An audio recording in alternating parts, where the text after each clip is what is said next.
Final Competitive Series, Week 4, Ænima United versus Guardian Gaming. My name is Army Overlord, and with me is... Man Walrus. And thank you very much, Man Walrus, for showing up here. You're our statistical guy, so I'm actually even more happy that you are part of this match in particular. Yep, well, it's nice to finally cast again. I didn't get to last week, so... Yeah, it's a real pleasure to have you on board this time. I had a couple of options to take, but the second I realized you were available, I said, we got to get this man in here. We got to get him casting right away. All right. So good thing with that. Good news about that as well. Hopefully, everything can finally get itself in a working order here, because so far both teams can't seem to... so far both teams are not able to start as of right now, as they're trying to get themselves ready and in position here. Ænima United is going to be taking a new unrostered jungler into this game. Yeah, as a result, they're going to be losing a ban as well. Of course. Thanks for saying that. It just slipped my mind. Dirk Hammer back at it again with more jokes in his inventory. Extremely excited to see what Dirk Hammer, who won last time's chat MVP, to see if he can get this one. X-Don, though, he's got some good jokes. Oh, wow, I have been gone for a while. We have a chat MVP now? Looks like one of the players appears to be in the bathroom right now. That probably explains why we're not starting right away. That makes a lot of sense now, thinking about it. Yeah. Man Walrus, dude, by the way, I wanted to thank you again for the week 2 video. That top 10 of plays, man, that was, that was beautiful. I'm glad that turned out well, because it was really rushed. I was trying to get that one out so I could make the week 3 one, because we were behind, but yeah, week 3 one hopefully should be done soon as well. You even got the best part, the bonus clip at the end. By the way, spoiler alert for anyone who hasn't seen it yet. It is really good stuff. It is extremely funny, and I laughed every second I saw it. It was great. It was a great ending moment. But anyway, back onto the real action here, ladies and gentlemen. It is time for the matchup between Ænima United and Guardian Gaming. And for context, anyone who's curious at home, I will let you guys see who's on what side right now, so that way you can tell who's versing whom at this stage and point. But if you guys are still unaware, Guardian Gaming is on the right side and Ænima United on the left side. This is so that way you guys are very much clear of what this three-game matchup will most likely become. It is best of 3, of course. So Orianna gets taken out already. That's usually a pretty good idea. The Caitlyn goes out as well. That's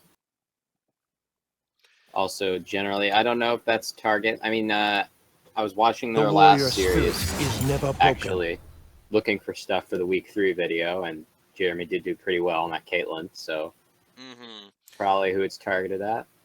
Most probably. I mean, it'd be a good idea to make sure bot lane will struggle out. I think its Tits is still a very good support with Jeremy.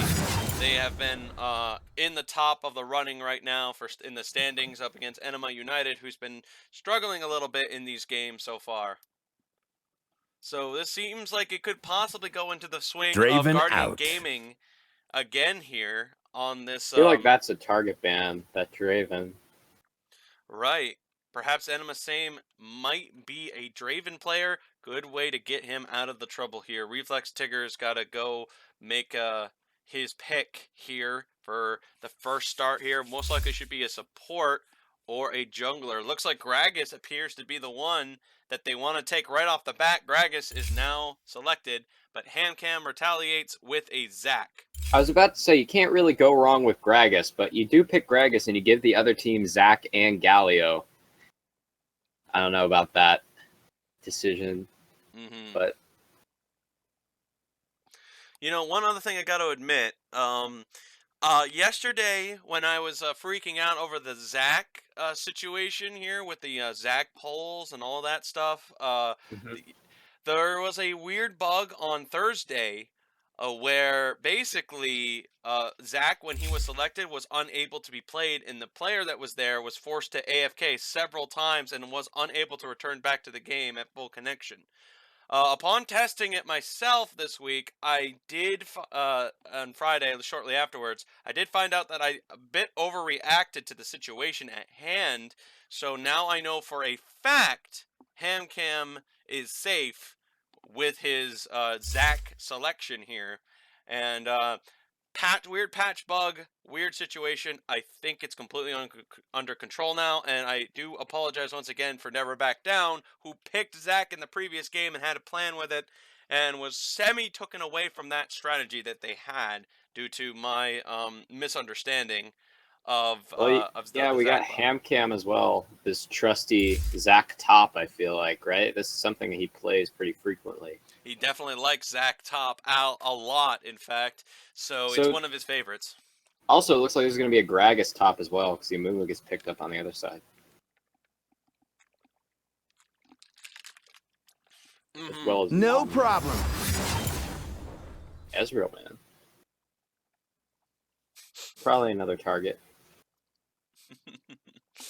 Um, so I do hope I'm pretty sure about Hamcam being fine with Zach. People fear what I they don't think a cannot random understand. AFK will happen for Hamcam whatsoever. So I Take think a it'll be good fine. look. It's the last you'll get. A That lot of ADC bans. yeah, Guardian Game looking to go right for Emma Samix's champ picks. pool, really. There's been 4 ADCs banned so far in this We game. must all make our choices. Yeah, just everything to just make sure Enema Sam does not have a better time against Jeremy, who has his 80 carry picked right now. And they've got themselves a jungler Galio most likely, or they're going to try to use Galio as a mid laner. We have seen that once before, but I don't know what Guardian Gaming's battle strategy is yet until Jeremy and its tits has finally made their final decisions. It looks like Rakan, a support Rakan to the Jin ADC. Interesting, as Enema Twitch. Same is going right for Twitch. I'm always a fan of Twitch. I think he's got a lot of potential as well, especially since he's one of the 80 carry champions where you get X amount of items and you just kind of win the game. He just gets like incredibly strong. He hits like huge power spikes as well at like 3 items, for example. Bork, Runon's and Infinity Edge. He does like absurd damage right there. True, very true stuff. Wait a minute. Okay, never mind. So So it's this looks like Gangplank. is this Gangplank mid? Yeah. Yeah, I would say that sounds like a good idea here, although we could see a Gragas in the mid lane, depending on how they want to have their problems to be solved It's here. been a long time So, since I've seen full AP Galio Gragas. appears to be their mid laner most likely, unless they... Okay, yes, there we go. It looks like Zach will be top, Warwick is going to be the jungler, or... Okay, there we go. A lot of rotating there. I wasn't sure at all, like, who's going where for a second. But it appears Hamcam's going to keep his Zac at the top lane. Ricky Ninja is going to be Warwick in the jungle. Galio, played by none other than Amelez, a guy that I can never say his name right, no matter how many times I try. Mr. Jeremy in the jungling, in the jungling, oh my goodness, in the 80 carry position, and Rakan as the support. Here's the thing as well, though. Is Galio? I mean, sorry, is Gangplank getting good into Galio? It's the only thing because I know I've seen Fiora mid into Galio mid because Fiora is really good into Galio, but I don't know how GP is. All I do know is that in the top lane environment, Galio does have a really great way of wave clearing. He's really strong in that regard. He's very powerful when it comes to just simply wave clearing waves. It doesn't really take much effort. A lot of the top laners I've talked to them about with Galio is it's somewhat near brainless to play Galio in farming in a farming lane. So for this sake, I think it's going to be pretty simple for Galio to just push in Gangplank, put him in a bad spot, prevent him from doing a good job with farming, which is exactly what you want a Gangplank to really have. You want Gangplank to farm up and be really, really strong. So And Galio also to counter that sounds like a good idea. that wave clear is part of what makes Galio such a strong mid laner too, because you can build him mostly to full tank and still with almost no AP do an absurd amount of damage with your Q. Mm-hmm. Unreal sometimes. He's just once he gets ahead. As well though, there's this huge dive combination with Rakan, Warwick, Zac, and then have a Galio ult on top of that. There's massive engage potential on the side of Guardian Gaming. This thing. And then for Ænima, there's a Mumu, but that's seems to be their only real way in. I think it would probably work better for them if they played more like Disengage to sort of keep Twitch alive. So according to what XDon's honest opinion here, according into this game for Guardian Gaming, they seem to have a very low amount of damage. According to his honest opinion, what do you think about that? Do you think Zac, Warwick, Galio, and Jhin and Rakan are just really low on the damage output? Well, I think it's because Jhin is the only one that's probably going to be building full damage, but I think also Warwick does pretty decent damage depending on how you build him, and I think Ricky Ninja, if he goes for more damage-oriented build, I don't think it'll matter that much. Galio does stupid damage no matter what he builds, and Zac also, for a tank, has a good amount of burst damage himself. Obviously, as well, if they get ahead, it won't really matter that much either. Mm-hmm. And Guardian Gaming have proven so far this season that they are very good at getting ahead and staying ahead. Right, but they're up against at this stage they're up against a very heavy damaging group with a good amount of crowd controlling ability, especially coming out of a Mumu as well. So if they do manage to get a team fight going, Twitch and Gangplank are going to be a pretty big threat against this very tanky group that they've got. And I'm they really would be a concerned threat, about it. but then on the other hand, you have a Zac, a Galio, a Warwick, and a Rakan to just dive this Twitch and Gangplank over and over again. So we'll really see. I think it all comes down to execution. Mm-hmm. It will definitely come down to execution here, and for their sake and for the sake of Ænima United, I hope it's more than enough to survive the situation. Yep, we'll see though. Mm-hmm. Usually, depending, even though the sometime your comp might be better, like if you can't play said comp's not very good. So at the end of the day, it all does rely on just who executes better. Right, and especially in the early game stages that's where the most matter is. Right now, Springfield is taking his level 7 Gangplank. Zac is taking his good old Hamcam taking his level 7 Zac. Very expected out of him. So Springfield seemed to be the more highlight of the game here. Definitely needs to be the type of guy that gets his damage through and damage done quickly.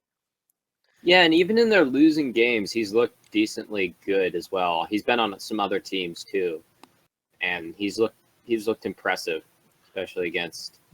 I only have one thing I want to say here, and I know there are some people in the audience that would most definitely disagree, but I would absolutely love to see Nami take the Unholy Grail into this matchup.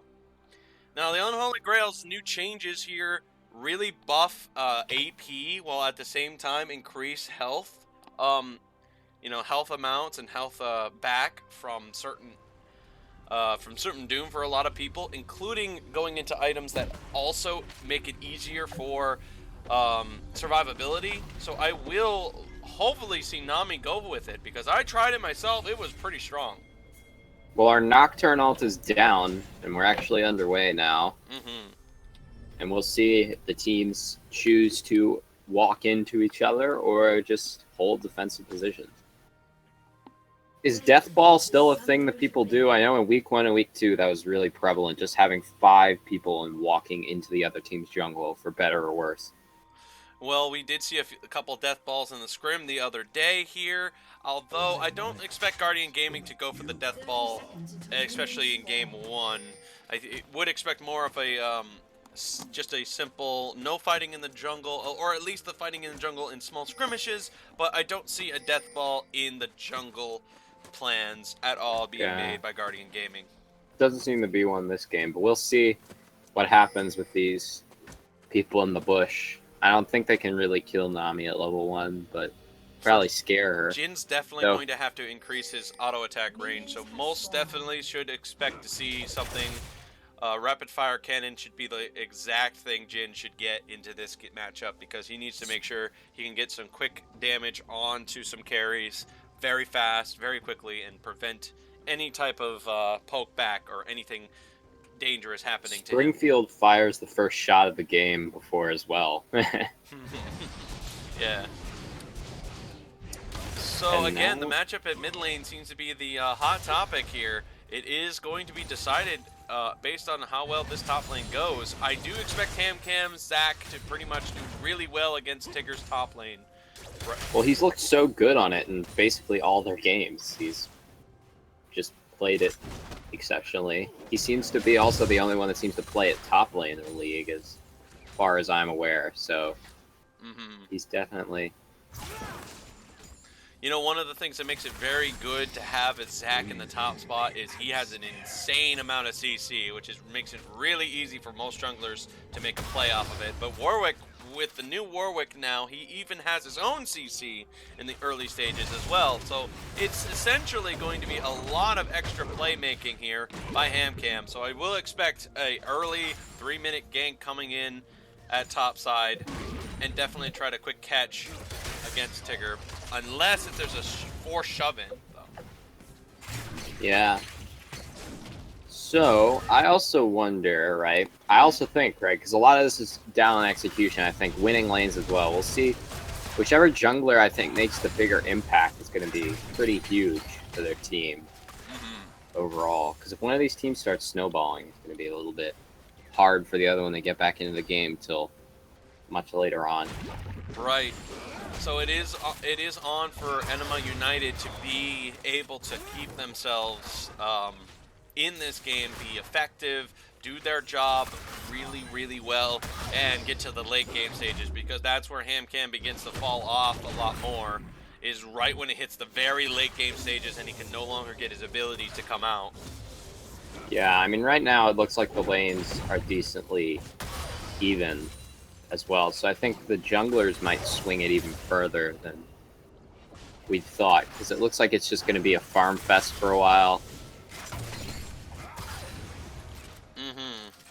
And as to be expected, no engages yet. I was expecting one at top side though, but surprise, yeah, surprise. HamCam's kind of bullying Reflex Tigger around though, smacks his face into a minion.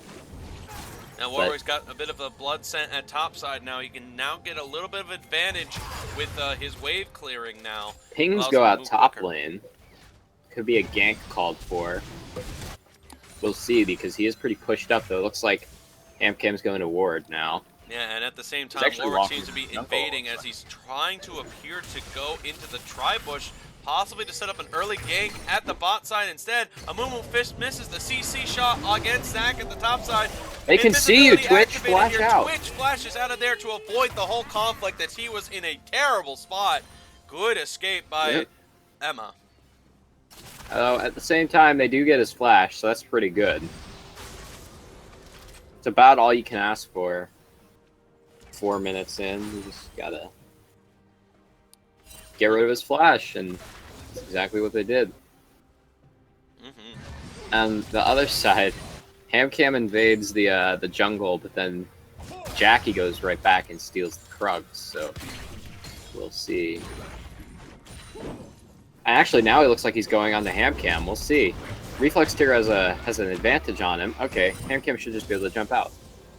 And yes, he will easily jump out, as Jackie did not expect Zac to actually be able to use his E there. So that's something he's going to have to be aware of the next time he ganks up there. Jack, he needs to make sure he times his Q better. That was just a little bit of misread by his positioning right now, and he just allowed HamCam to get away, which could have been a forced passive down. Yep. So right now, yep, nothing much has happened, and it probably won't until first blood at least, because, like I said, these lanes, all the laners in this game are basically just content with farming. Like HamCam and Reflex Tigger, Tops has been the lane with the most trading, but neither of them really have kill pressure on the other one, especially when one of them's always like pushed into the other one's tower. And it seems to be a little bit of a back and forth at the top lane spot, but Zach, because of his AoE abilities, even though he has been nerfed a little bit in patch 7. Oh, he pulls Reflex Tigger back though. All in. He's hit 6. Yes, he has. He can take him back. Oh, does not want to commit any more resources because he knows the fact that Reflex Tigger does have his E available and enough mana to escape. Oh, engaging the bot side as well. Looks like a little bit of engage happening right now. Ænima does take a lot of trade back, but Barbie does do his best to keep Twitch standing and convinces them to disengage. We might see a dive top side, but I think they know he's there. They just pinged right on top of him. Well, he walked over the scuttle, so they do know he's there. Though it looks like Ricky Ninja's not done. He's still following him, and now he's done. I'd actually like to see... Guardian Gaming go for that dragon early on, because it's a Warwick as well. He can solo it pretty effectively. Right, I'm actually kind of surprised Ricky Ninja did not consider that as an option here. He's been invading a lot of the times. He's been knowing when Amumu is in position at times, but he doesn't seem to want to make a big risk decision to get this Drake. He's definitely playing it safe for his own reasons. It's a knockout. Rook just barely misses by Jeremy, and that allows a turn to happen, as Twitch is going to get some trade back and revenge, as Amumu is moving up into the world, into the bot lane, takes the hit, and it looks like right now It's is going to retaliate as the TPs are coming back in. HamCam uses his ultimate. HamCam's on the back line. He's got an ult as well. There it is. He throws them all right back into There's Jeremy. no one there. Right now, it looks like there is not enough health bar for Twitch, as it looks like the reinforcement from the mid lane has come into the rescue. Right now, Barbie's got to help make sure Reflex gets out of there. Don't want to make it a triple kill, and it looks to be a 2-for-2 trade. Yeah, 2 for 2. Unfortunately for Guardian Gaming, they had no one to follow up on the Zac ult. The Zac ult just brought 3 members of Ænima right on top of their nearly dead Jin's face, and he sort of just died.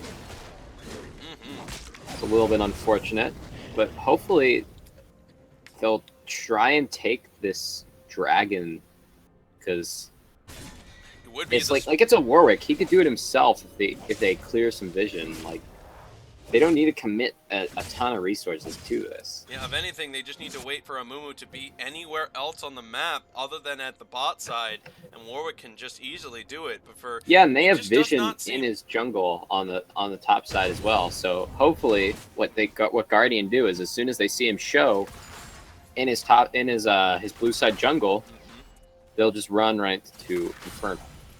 Warwick also got himself a warding jungle item instead of going with anything that it would increase his own damage. Very smart decision, I would say, here.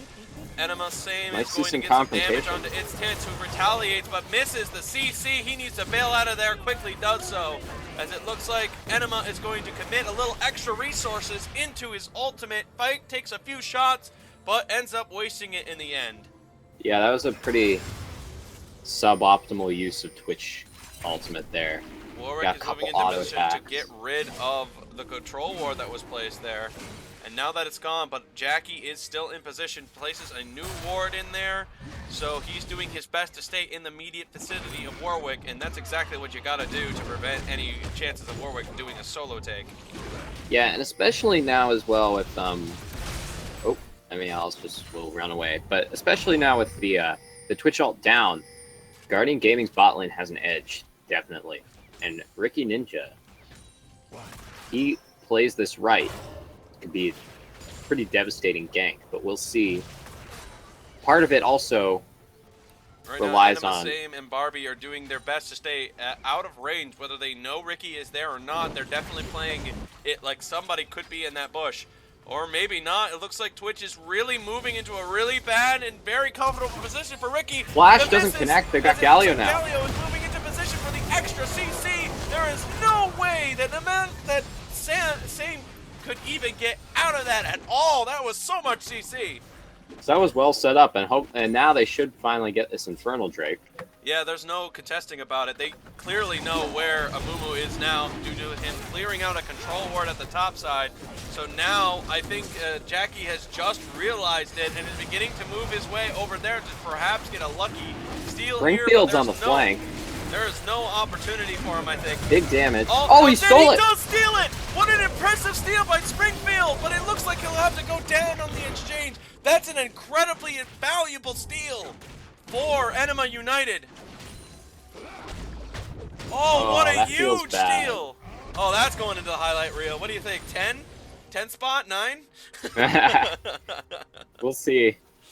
This is Saint Ricky. Oh, poor guy. Oh, man.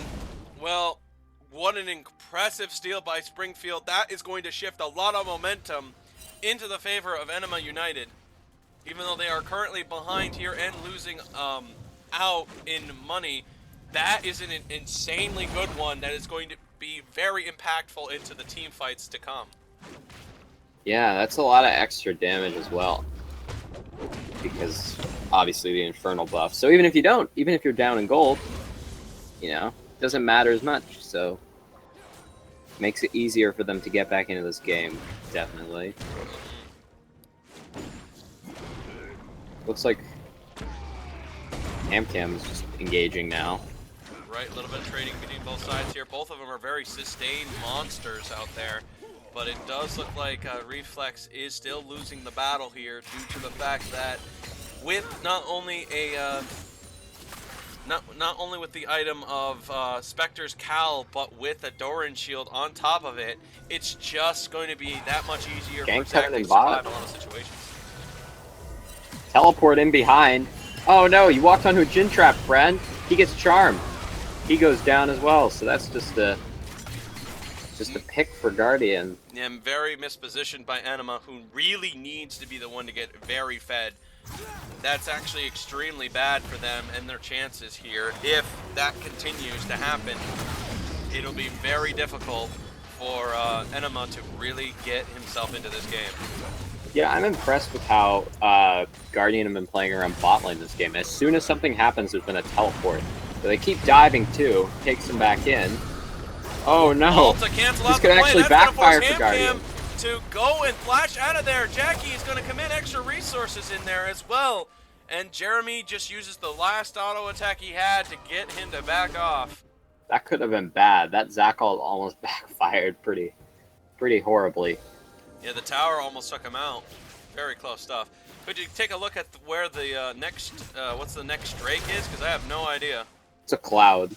Ooh, that's actually going to be really valuable for Guardian Gaming, I'd say. I think if they have extra movement speed, that's going to be really, really good for them. Yeah. Cloud Drake's actually definitely pretty good right now as well. Because everyone always talks about it being bad. I think that's more just a meme. Like, I heard somewhere that it actually has the highest win rate out of any of the dragons right now. Yeah, I heard about that as well. I think you also mentioned it too. Ricky staying in the bush, prowling for some fish and some tuna tonight, as it looks like he's going to let the Nami swim right past him. A little bit of extra damage onto Hamcam does onto Reflex here as they're back to equal in levels here. But Hamcam does good old tank fight. I think Hamcam at this point has the little bit of the upper hand. Springfield with the triple barrel combo does a good damage onto Galio. Yeah, it was a nice triple barrel right there. Well, so far at this current time, man, what do you got to say about these teams? They're kind of like swinging back and forth so far. A little bit of more equal than Guardian Gaming has looked a little more coordinated and proactive right now as well, though. So I think they have the edge. So still yet to see a first tower. So we'll see what team gets going in terms of objectives.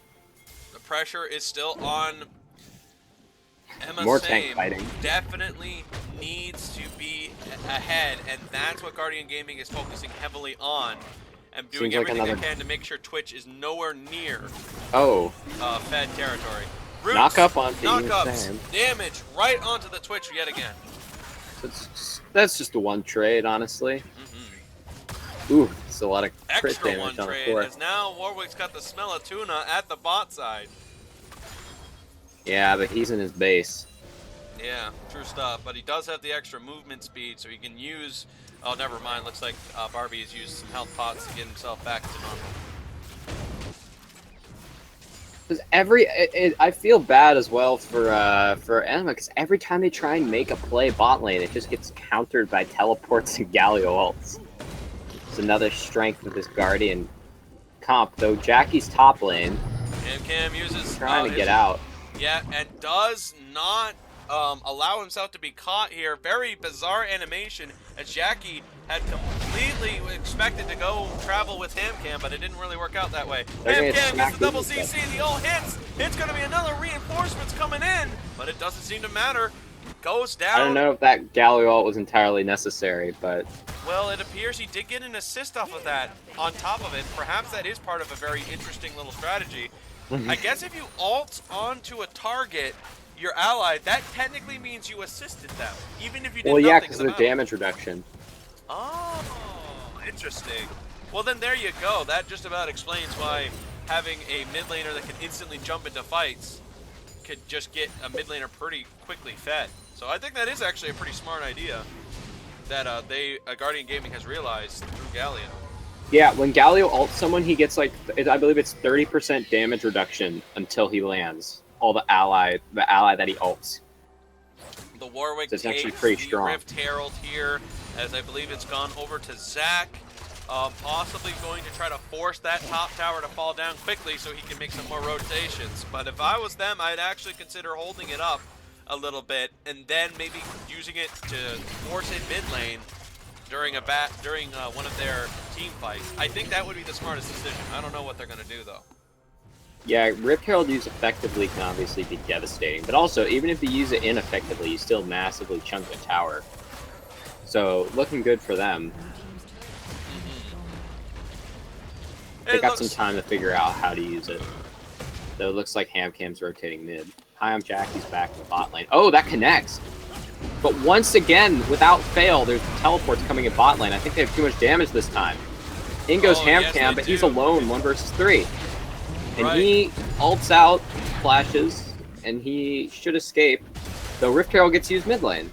Yep, so. as well. Perhaps they are listening to what I said. It looks like Springfield's going to use the fruit to get himself out of Ricky's ultimate. Hamcam's not done yet. Here, as it looks like he will be doing some minor trades, however, to try to get him off of this tower. He doesn't have his ult anymore, so the pressure by Hamcam's kind of fading fast. Down goes the Rift Herald. So that's definitely a win for. That's definitely a win for Guardian, because they got that mid lane tower. Even if they had 2 people go down, they were able to save that bot tower as well. And now they got a 3k gold lead, so it's still a pretty close game, but Edge is definitely now onto Guardian game. Though Springfield does keep landing these big barrel chains. They're doing pretty good damage as well.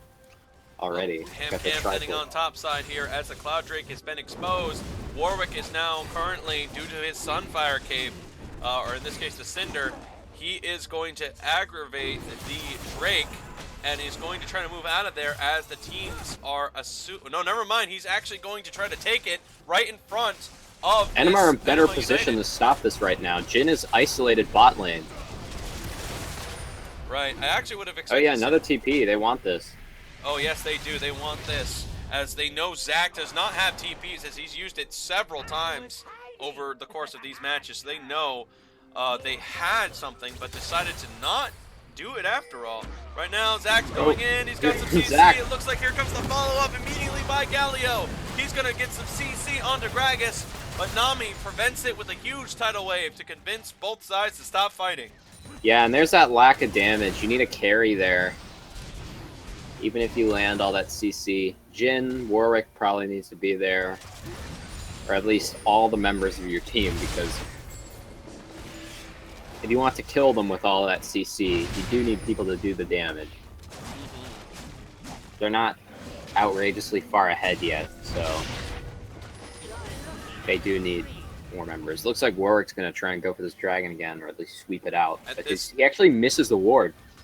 Yes, he does, just by a slim amount, which means they now are completely aware of this Cloud Drake, which is still very valuable for Guardian Gaming, I would say. This is a Drake that they very much need for the next following engages, especially for Warwick. Looks like they want to contest. Yeah, they do. They're right there in position here, and it looks secured like by Jhin. Yes. Fourth shot, fourth blast, and Smite makes it complete confirmation. Some CC has happened. Oh. It looks like a lot of damage is going on to Guardian Gaming. They're going to fall back here as they Kill trade it back. Springfield's huge. This is exactly the thing that they need Twitch to get fed off of, and there we go. He is right back into this game. His damage is massive. He's going right for HamCam. He's not going to let his bloodlust end anytime soon. The Let's Bound tosses him right into the middle of the tower. HamCam. Somehow, Twitch. Ooh, does manage to save his life shortly after the tower hits him. So a 4-for-1. That was a Twitch. That was a 4-mana Mumu ulti into a Gangplank ulti with Twitch dealing damage as well. That was a huge teamfight combo coming out of Ænima. Ænima absolutely needed, and I mean needed, to get a bunch of kills that time, and he definitely got them. And now he's really right back into the game with everybody else at this point. So that's gonna be really dangerous. Yeah, what the difference has been these last two times is that both teams have these good teamfight comps. And the problem is, Ænimaa's grouping up to actually teamfight, and then Guardian is trying to teamfight, but they have like 2 or 3 members that aren't there. And they just kind of got wrecked as well because they didn't respect a Mumu. Right, Gangplank did a ton of damage in that fight as well, allowing Twitch to get the final blasts that were necessary. You can see the Jhin auto attacks coming in and on top of Gragas, but only brings him down to half after 4 autos and a WQ combo. Will they try and dive him though? Twitch is coming up. Right, but right now they do have the flank position. It looks like they completely are aware of where its tits was, as it looks like still though, that's not smart here. Reflex uses his own ultimate to defend his AD carry. It looks like that paid off handsomely. Twitch is going to use it all to do as much damage as possible. There's so much CC going on, but somehow Twitch stays alive to kill their support. HamCam goes after the situation at hand, realizes he's in a bad spot. He tries to get out of there, but gets caught in the mid-flight. He's going to go down here as his passive is exposed. Do they have a TP for the save? They decide to use it here. TP is going to be used up to keep HamCam standing, but Springfield punishes HamCam. Oh no, Guardian, what are you doing? Guardian Gaming is forced to stay into the fight here as Ricky Ninja is unable to save his mid laner, who will be going down for the second time here, as Springfield is doing every auto attack necessary, and somehow the kill secure by Barbie. Guardian Gaming goes so deep and they get absolutely nothing. They're playing like they're 10k gold ahead. Very true. I know they're used to it, but this game they're not. Yeah, they actually got themselves champions to deal with here, and their extremely tankier comp is not surviving the damage by Twitch and not surviving the damage by Springfield. Yeah, they were all on top of Twitch, and he just didn't die. Yeah, sorry, what you were saying? I think I might have cut you off there. No, I said that they were just all piling onto Twitch, and Twitch didn't die for the longest time. And the thing is, like, it's okay to dive like that when you're up an absurd amount of gold, but it basically was an even game at that point in terms of gold. Right, and this is only going to get scarier and scarier for Guardian Gaming. They may have taken champions that are supposed to be way further ahead and just abuse their early and mid-game advantage, but so far it's slipping away from them, and it's slipping fast. And if it continues, this might be Ænima United's victory if the game continues to not, if damage is not coming in. Yeah, we have to see Guardian adapt. If they adapt, I think they've still definitely got a chance, because obviously it's still a very even game. But if they keep on, trying to team fight with a slightly weaker team fight comp now without all their members, they're just going to lose over and over again. And they dive like they're way ahead when they're actually behind. Right so here, now they land on Twitch again. Let's see if they actually get him this time. Oh, looks this time like they should right be able to into get the him. hands of Warwick, who's doing tons of damage, and Jeremy finishes him off with a 4th auto attack to take him right out of the game. I might be wrong about that. He does have crit now, so maybe I just thought it might have been the 3rd shot. But there you go. That's the kind of catch they were expecting to have for a while now, and Twitch is back into this game. So, as you mentioned, it is going to definitely be who catches whom out of position. And if it's Twitch continues to get caught out, it doesn't matter how fed he's slowly getting back into this game. You know, it doesn't matter about that anymore, because if he can't make a play, then he can't make a play. Yeah, if they just wipe Twitch off the map, he's going to be obviously a non-factor. They got to burst him down, and sending a bunch of people to do it, that's what you do if you're Guardian Gaming with this comp. Right. Even if it takes, like, what, 2 ultimates, like, it doesn't matter. 3 ultimates. If he's dead. Meanwhile, secretly in this in the comp so far, Springfield is getting more and more fed. His farm is really good. His damage is very potent, and he's slowly getting the items he really desperately needs to get himself right into this game's right into the value of this game. And soon his damage is going to be so intense and so massive that I don't know what Guardian Gaming's going to do about it. While they I hope Guardian realized that, because it may be easy for them to deal with Twitch, but Gangplank is a lot harder to deal with. Because he's also got that range of Twitch, but he can also pop out as well with his W. He's going to come back stronger, as he said so. Ænima but now it looks like they've caught Twitch again. Bad position again. He needs to use a flash to bail himself out of here. He's got the invisibility. They can't see him, but they do know where he's running. Amumu comes in to convince that bot lane to back off of that 80 carry. If I was Twitch at this point, I would start looking into the jungle at this point to get some of my farm, because they're doing everything in their power to make sure he gets caught. Yeah, I mean, they do catch him, but Twitch just runs away faster than they can chase him, so what are you going to do if you're Guardian, really, besides try again? Earth Drake as well is now the Drake. It's been pulled out by Warwick.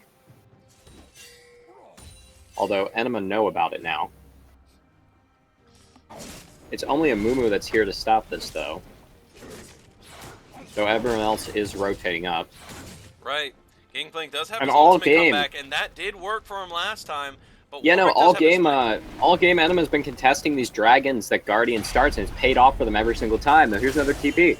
Yep, the TP advantage they keep loving to use here. It looks like this will be 4 at the Drake here. It is reset, which means now they have some extra time to make an extra play here. Jackie is moving on to their mid laner right now. Some auto attacks in, some damage is coming through, but it's not a lot. Warwick confirms the Mountain Drake here as Hamcam's on the back line has begun. It looks like some damage is starting to come through. The ult on the other side. No one's on Twitch. Yeah, no one is on Twitch. Twitch is just cut right through that whole team. And it looks like Zach will end up going down. No, never mind. He's back up from the passive here. Amumu has been melting the team, and he almost gets himself a quadra kill, but the double kill back on Springfield. It looks and like that's an ace. Yes, it is, and that's only going to be a Baron immediately after that. There's too many threats for Guardian to deal with right now. They didn't get ahead early. Now it's just they just have way less damage. They have a worse team fighting comp now, because even though they may have some more CC and better ways to catch people, if you catch one of them, the other one will still kill you. Gangplank and Twitch. Right. And that Amumu lockdown and true damage is nothing to sneeze at either. So and this is Baron playing for exactly Ænima well for Ænimaa's favor, and this is going exactly the way that they were hoping for when they first took this. Yeah, we have a serious chance of seeing an upset now.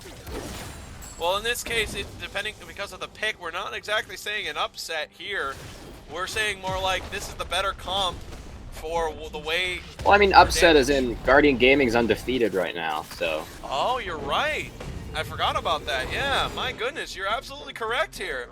Looks like they want to pick... Well, they definitely caught Gragas. How is he going to bail himself out of this one? He does have ultimate. Will they they're really use it to escape? Yes. He's doing a lot of damage here. He gets some extra CC for the Courage of the Colossus, but he's running out of time. Here we go. He might have to use the ultimate. Does do so, but it looks like a little late as Ricky Ninja does manage to get So that's 2 ultimates blown for a tank Gragas, while Ænima gets a tower on the bot side. I don't know if that's 100% worth it, especially since Springfield can clear waves and champions alike with these barrels. Oh my god, look at all that damage. Springfield with the auto attack, not enough. Doesn't seem to get the crit he was looking for. Oh my goodness, I can't believe my camera just did that. Right now, Springfield managed to just in the nick of time get the kill, and thank goodness I just happened to see that. Oh my goodness. And Springfield manages to get the trade back against Jin.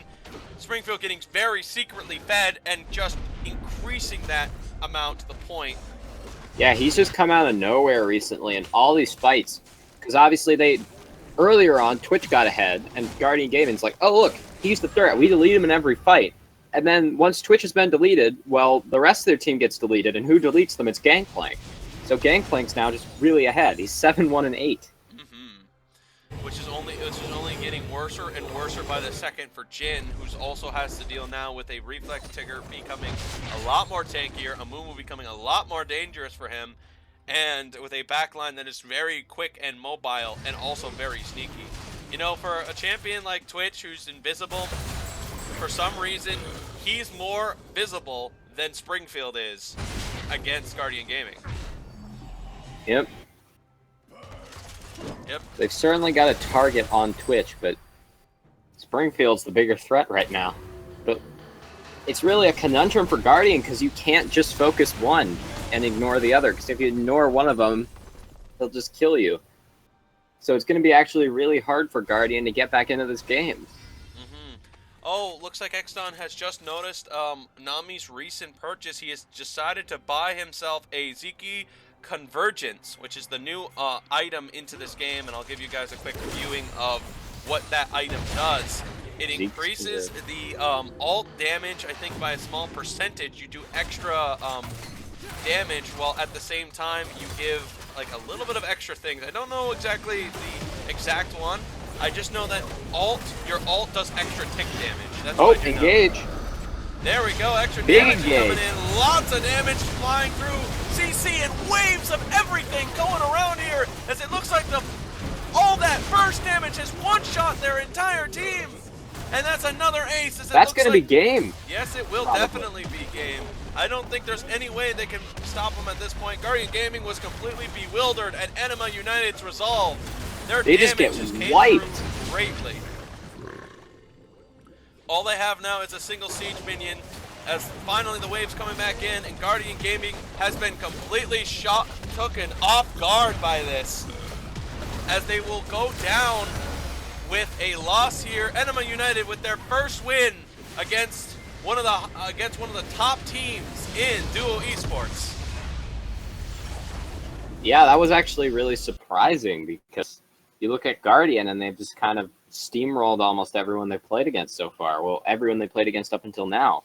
Well, they had CC, more CC, even more CC, and they had a champion with extra CC. But yet that didn't work. Yeah, you pick a CC team comp, but there's no damage on the side of Guardian, as to where they have two hyper carries on the side of Ænima with Twitch and Gangplank. They definitely relied on Jeremy to do that damage, but with Gangplank's able to just crit shot people, with the Mumu able to just neutralize the targets, and damage could just swim right through. It's almost too easy for their team to just pop the backline, especially with Springfield being extremely fed. I think it's safe to say though that Springfield is our MVP for this game. Again, as I said earlier, for a Twitch who can go invisible, he was the most visible target on Guardian Gaming in comparison. Although I will point out, I need to put a shout out to Barbie's Naughty. He's participated this game in 22 of the team's 23 kills. I know, and that's actually really insane. So good job, actually. The Springfield participated in 20. So wait a second. Actually, I think that's maybe. Hold on. Wait a second. I don't think we can actually give this entirely to Springfield yet. Let's take a look at some other statistical things here. I think Barbie might have stolen it, because that is definitely a impossibly high coverage of ability. That's also a Nami that's done more damage than the enemy team's jungler. Yeah, wait a second here. I think we may have jumped the gun for Springfield. I think Barbie actually single-handedly stole it. What an impressive job as a support, though. 0 deaths, Especially 1 since kill. Yeah, he put down a lot more wards than other people as well, so... I'm gonna have to say Barbie, actually. Although, Springfield, I mean, seriously, 21 of the 23 kills? That's actually that's amazing. That's an amazing job of being aware and present. 22 of the 23 kills, actually. And then, also, you have to put in the fact that this is a Nami. This is like a paper-thin, incredibly squishy support into a team with Zach, Warwick, whatchamacallit, Rakan, and Galio as well, and a Jhin. So the fact that the positioning was that good out of Barbie's Nani, like, that's very impressive, I think. I think it's going to be close between Springfield and them, but compared to the not dying, the very strong kill participation, still did more the warding, the fact that he still did more damage than the enemy team's jungler, like, oh man, on this, and his own top laner as well, on a on Nami. I think that's something worth mentioning. Yeah, that's something worth giving a lot more respect and credit to. Springfield made an incredible steal. He was a huge part of the damage. He basically got himself extremely fed. He did a really, really powerful job. The audience is very conflicted as well. A lot of them are saying Springfield does deserve it here, but I'm sorry, I'm swayed. Barbie Yeah, I think we got to show. won the MVP. We're gonna have to show the support some for love. Game 1. Yeah, that is too impressive. That is way too impressive to ignore. No support has been able to be that effective in the duo esports so far, especially this effective, to be only 2 kills away from being a part of every single one. That's Not only 1 kill away as well. He got 1 kill himself. Yes. 1-0-21. Yeah, there's 23 kills. So yeah, he got. Yeah, there's no way we can't ignore that. That's too valuable. That's really too good. That's beyond the supporting capabilities so far for most people. So Barbie gets Game 1's MVP. Man, Walrus, I hope you got that statistic down, because that support was crazy good. Yeah, it was pretty good. Oh my goodness. I can't believe we almost overlooked that. Like, even when we saw Guardian Gaming overlook Gangplank, we ourselves overlooked Nami a little bit there. Okay. Oh my goodness, that slipped right past us. So Nami gets it.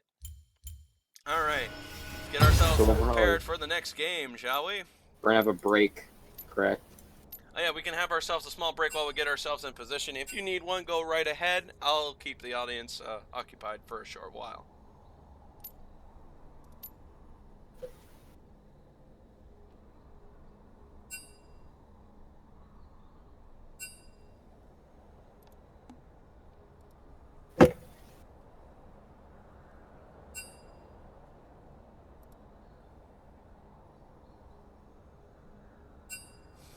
Crazy stuff here.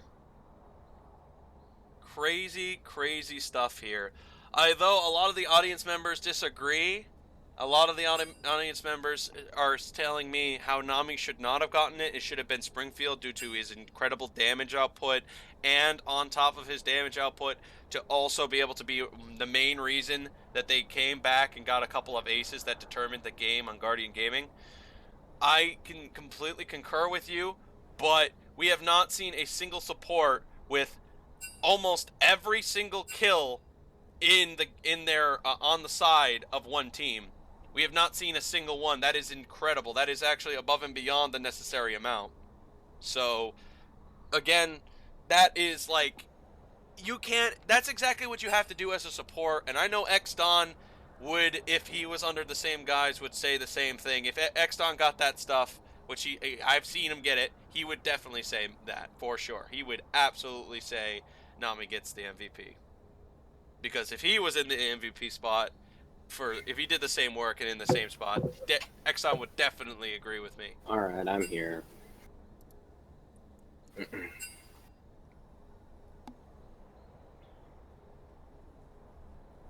Here we go. Right, Guardian Gaming, a bit of a shock and awe as they just managed to get themselves the first loss. They're trying to recover their situation here. They will do their best.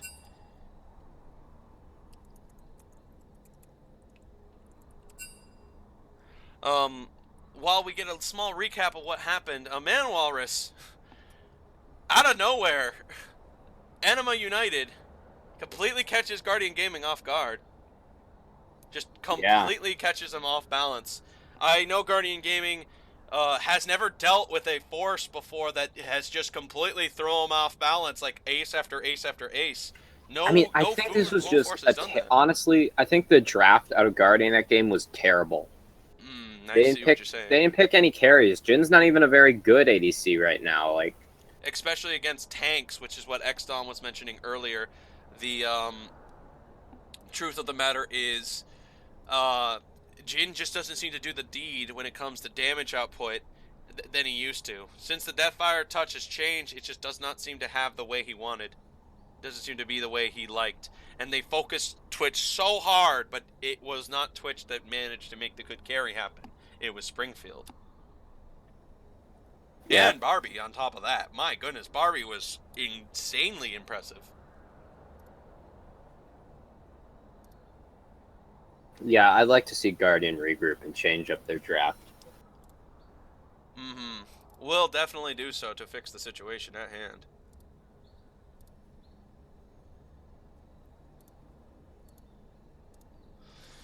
Well, this is a little unexpected here. I was not exactly foreseeing a lot of this situation happening, but when it happens, it happens. Yeah, because they're a new team as well, so especially going against Guardian, who have been one of the better teams, one of the best teams. Yeah. No, I don't want to exit that. Whoopsies, pressed the wrong button. There we go. And back to the thing. Okay. What a swinging turn of events, all because a new jungler is stepping in to the fray to help out the Ænima United they managed to just overwhelm and just get to that late game stage, get to the even part, and just out damage their team. All thanks to Springfield and Barbies. Yeah, Jackie hit some good ults that game, but I don't know if he was the reason that I think they're just a pretty good team, honestly. Definitely a much greater time. They had a much better way of a game than the last time they were forced into this situation.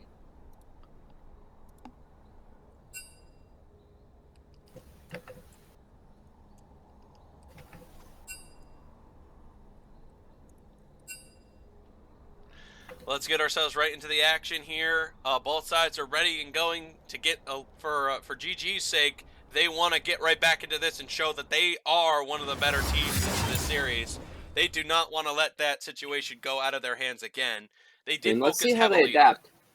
Because I think this draft out of Guardian Gaming, right? You're going against a team that's new. They lost their first game. They have a bunch of like new unknown players. I think they were very cocky in that last game.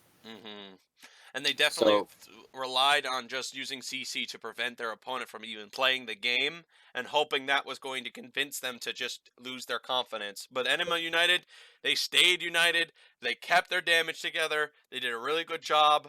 And eventually Barbies just managed to make himself a huge threat. So just like, since they're still using their same unofficial player, that means they still lose a ban here for game 2, and we will go ahead and see what their next pick is. It appears to be the 80 carry Caitlyn along with Draven. Similar bans so far, looks like. Yeah, the same band so far. The warrior spirit is never broken. Yeah, still the same band. That's obviously a target ban, though, because I don't think Zinja is very good right now.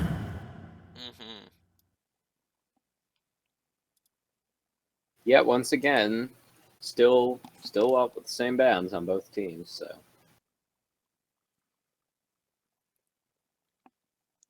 Yeah. Which means all the opportunities are still available here, and it looks like Syndra has been brought in by Guardian Gaming for extra damage output. Well, you want some damage. There's some damage. Good, smart call by Guardian Gaming, I think. getting Syndra Oh, you here. don't They even don't need to really have land any your. way to avoid. You don't even Syndra need to ultimately. land your abilities to kill people on Syndra. Just miss everything and press R. Right, but we also got to say that now Galio has fallen into the hands of Tigger, who at the same time Springfield has another opportunity to take Gangplank as well. You know, if it works once, why not use it again? You know how the old saying goes. Well, it looks like they'll go with Galio in this game as well as a Mumu. Amumu was extremely effective on his ganking.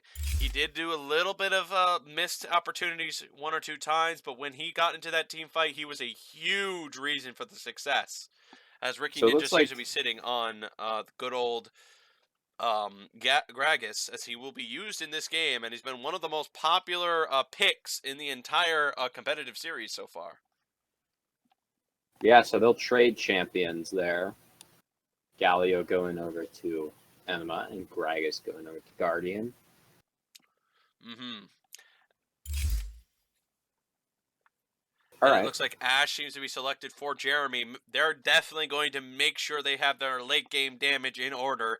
They're not going to allow another a CC fest like they did last time. So Springfield now has his opportunity to double down on the gangplank. It is free for him. He did a really good job with it, but doesn't All right, seem to now, want to take it. if I was Guardian right now, I would ban this Gangplank. If they picked Gangplank, I would have banned Twitch because I don't think you let them have both of them again. I think that's a little bit ridiculous, and I think that they should have probably banned one or both of them in the first rotation, but they definitely shouldn't let Gangplank and Twitch get through a second time. That'd be bad. And if, yeah, are they going to miss another ban? That is a yes, they will miss another ban. I think they got caught in the confusion.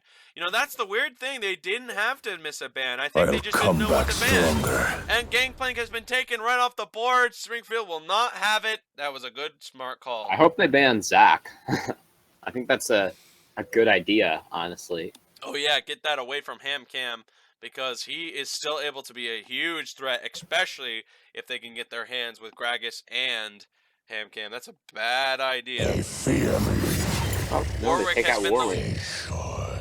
Yeah, Warwick has been taken away from Ricky Ninja, but that means that HamCam has his opportunity to double down on Zach. So that's kind of a weird that's kind of a weird situation for him.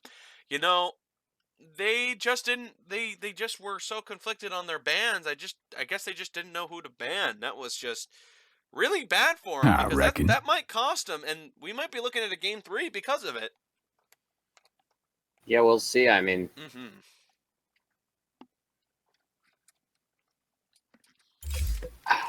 Oh my goodness, a Soraka by Barbie. That must be Barbie Naughty's pick here. Soraka of all things. I don't know about that one. That one's kind of a bit too big of a gambit to take, I'd say. It's very annoying, but it's even squishier than Nami. And there's an Alawi. Yep, but it looks like HamCam Guardian will be really taking... wants damage. Oh, yeah, they do not like the fact that they didn't do any damage that time. They've got themselves several champions that can hurt really bad at a lot of stages of the game. Ooh, and they left Lulu open. That's usually not a good idea. Yeah, it is definitely a bad idea, as it looked like they have made sure they've got themselves a really good late game team.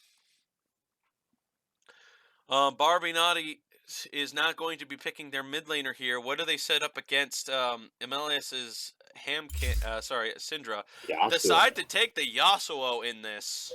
So you know, we'll when see if it's a Yasuo mid does... or a top Yasuo. Yasuo hits the Hurricane, Soraka silences the lane below it, so that way they can't react to the situation at hand. Interesting. Very interesting. So it's looking like a mid lane Yasuo right now, then. Against Syndra, probably a pretty good idea, but although, to be fair, Syndra is able to use her ultimate, I think, to go through Yasuo's wind wall, I think. Is that still a thing, or no? I don't think it does go through it, but I think her W goes over it.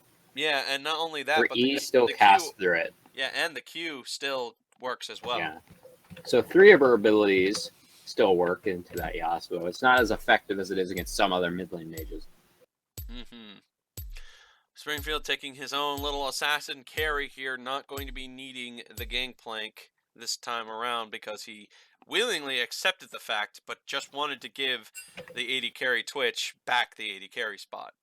Well, they got themselves an immobile but heavily damaging Alawi. They have a Gragas who can position a lot of people in a lot of nice places. They got a Syndra who can do a lot of bursting damage onto a single target. They got Ashe that can melt any tank after a long, prolonged, multiple auto-attacking spree. And it's tits with Lulu, who is very good at the supporting role. And not only that, but also just really strong. I think I like Guardian's comp more this game. Yes, I agree with you this time. They have power picks at pretty much every position right now. So yeah, this definitely seems like a much better fight this time, and they were caught off guard, but this time I don't expect any aces from Guardian Gaming. And it did look like Guardian played the early part of that last game out a lot better.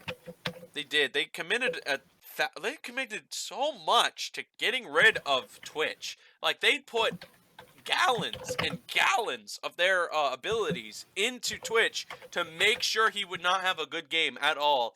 And it was working until that final caught in the mid after the Drake take at the in the river. Right when that started to, right as the moment that Gangplank took that first Infernal Drake, the game just immediately shifted into the favor of Ænima United and slowly began to roll in their favor. And then it just kept toppling, and all of a sudden a quadra kill happens onto their team, then an ace, and then another ace, and at that point, it was so far in Ænimaa's favor, they just came out swinging and dominating. Yeah, I think it's going to be a lot easier for Guardian to deal with the carries on the side of Ænima this game than it was last game. It's like, if you're Syndra, you just press R, Twitch dies. What's he gonna do? Well, you have a good point there, but let's not forget, Ænima did a pretty decent job on the kiting.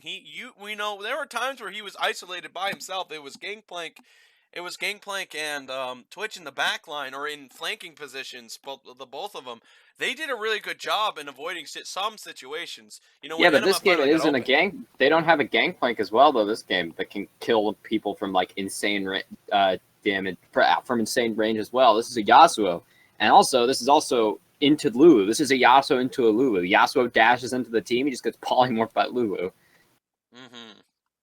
True stuff. He can't cast Wind Wall then. I mean, unless he somehow manages to get it before the animation goes off. But even then, still, it's all about timing. And for Springfield, it's still a really tough bet because now he's a frontliner. He's no longer a backliner assassin like he was earlier. Yeah.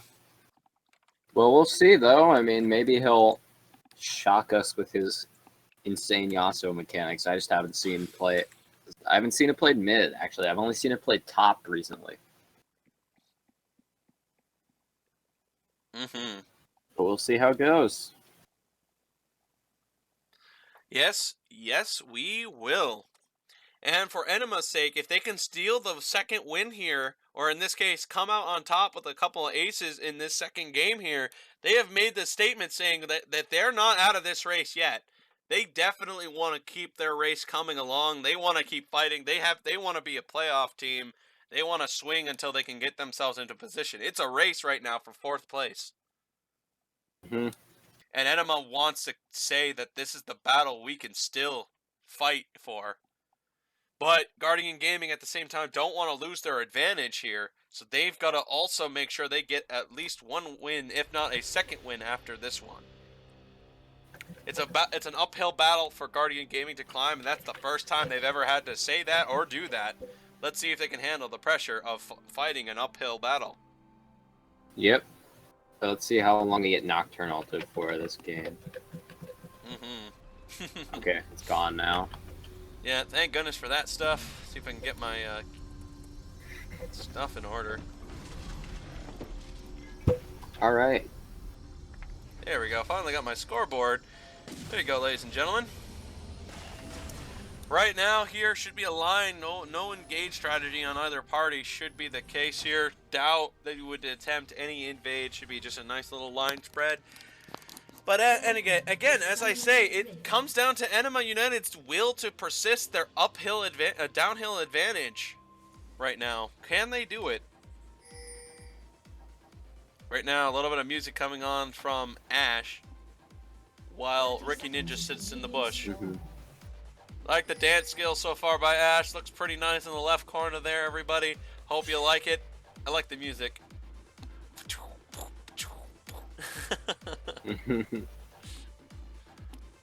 Ricky's gonna walk up and antagonizes them to step out of their position and wards into a nice spot there.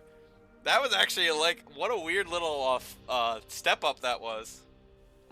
Well, he went to get a ward in that bush, and there were 2 people in that bush. Galio has noticed that they've placed an early ward there. Could possibly be an invade strategy by Gragas. That's a possibility, but this isn't a Mumu, so I don't expect something like that to happen, but who knows? Who knows? Jackie right now is going to go ahead and get himself a blue, while Gragas decides to take a Raptor camp. Yes, we'll see if Gragas does anything inventive with his path this game. Or either jungler does.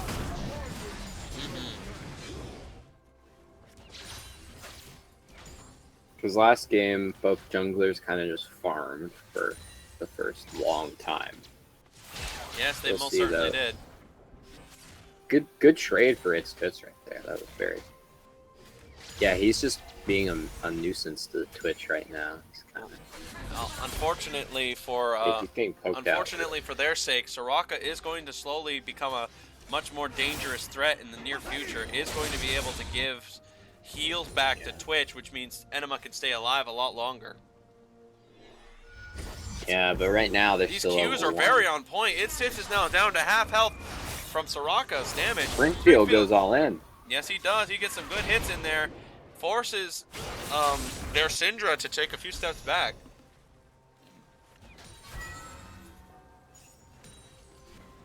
Yeah. And it looks like some more gank trade. Coming in bot lane. Yeah, here he goes. Twitch is taking a lot from Jeremy here. Jeremy is really low, but a move Jackie finally saves comes the day. For the save here. Barbie's going on to try to help out Jackie with one more kill play. It's a lot of damage, I would have said, if it's actually hurting anyone at all. It didn't look like he was taking any damage from the tears from Jackie. That wasn't just me noticing that. That definitely looked like Jackie wasn't taking any damage at all. That's an even trade of summoners bot lane as well. Yeah, really bizarre stuff. I could have sworn Jackie was hitting Lulu, but Lulu was not taking any damage from the tears. Hope that's just a weird bug.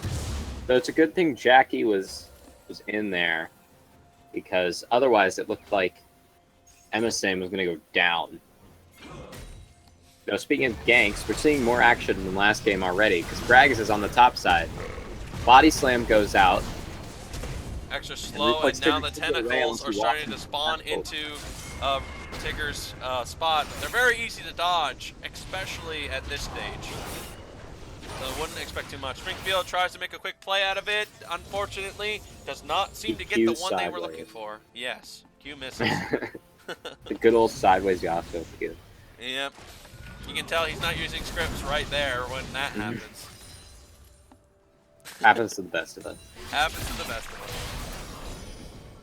Although he's garbage now. No, I'm kidding, Springfield. Let's see what you got for us. With an exhaust, it definitely seems like he wants to make Syndra not be able to pop a level 6, sorry.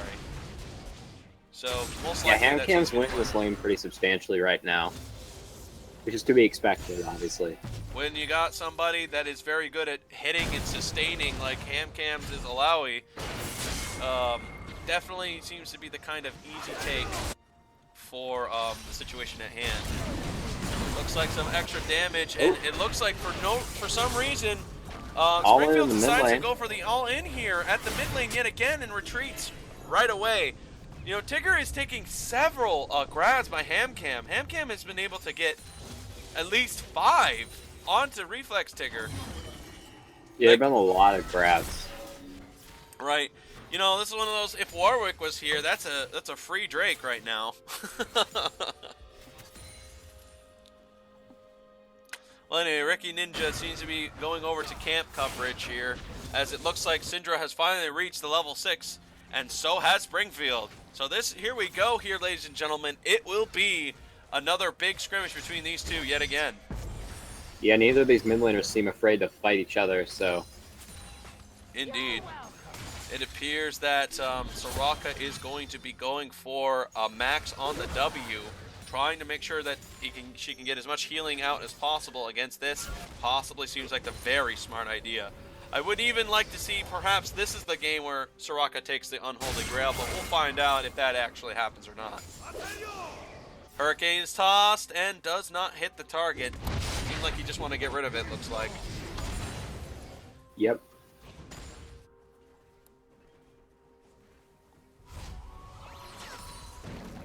So we'll see. Pretty even so far here, as Ash is trying to shove back into the wave to get herself a pretty valuable item. Maybe go into a BF sword after this clear.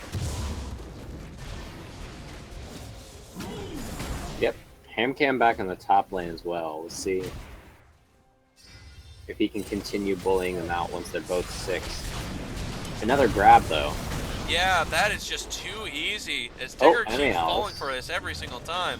Jackie's pretty low here, and Emily Ellis is completely aware of how low that blue buff is, but Barbies comes into the rescue, giving Jackie some extra health. Once again, a lot of extra poking is coming in, and Tigger is struggling even more against this Alawi. We might have found ourselves a nice little counter, have we? The way that Reflex is having no idea of how to avoid these grabs by HamCam. Maybe he just doesn't realize how much damage they do, because you take so much extra damage due to them. Especially if you and the clone get hit with the abilities. You just get chunked. And he doesn't seem to have an answer for it, due to the fact that Alawi is entirely 100% physical damage. So there's no magic resist. None of his passive magic resist is going to matter in that lane. More double damage, double tentacle slap onto Agelio as he's forced to go into taking up some tentacles. Pings out mid lane. It is. It looks like Amumu is sitting right there. Not a lot of action this time around. Both of these teams are just focused farming so far, and it looks like HamCam's got the upper hand with Alawi. Well, I think they've been trying to fight, but I think that they just haven't had opportunities to. I think it's a lot less passive than last game, because teams are actually making moves. Even if the moves get countered by, like, Vision, for example, I think there's still definitely more action so far. Although it is still 0-0. Well, at the time being, Alawi seems to be heading up with a 20 farm lead, as Yasuo is slowly increasing his own lead against Syndra. So I've been hearing the ban rate on Yasuo has been drastically increasing as of late. So yeah, but I don't think that's because Yasuo is strong. I think that's because people don't like playing against Yasuo. Yeah, that's most likely true. I've been hearing rumors as well that they are deciding to commit to changing him. They are talking about changing him to becoming more of a... I don't know what kind of champion, my bad. I don't know exactly what type of champion they want to make him out to be. But what I do know is that they are planning on changing Yasuo now to something different. He's just a bit of a frustrating champion. I don't mind him that much, but he's just... Yeah, he's just not. He's kind of Yasuo's the new kind of Shaco syndrome thing, where the one on your team always feeds, and the one on the enemy team always like destroys you.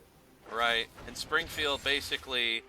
I'm more scared of having Yasuo on my team than the enemy team. Yeah, that. Another pull taken though. Jackie's here, but I think Reflex Tigger is too low to help. Yes, he definitely is, and there's a lot of tentacles in the area. Jackie's getting Yeah, HamCam really doing a great job of getting all these tentacles out here just to make it so difficult to gank in the top lane. As a whole, there's just so much to deal with.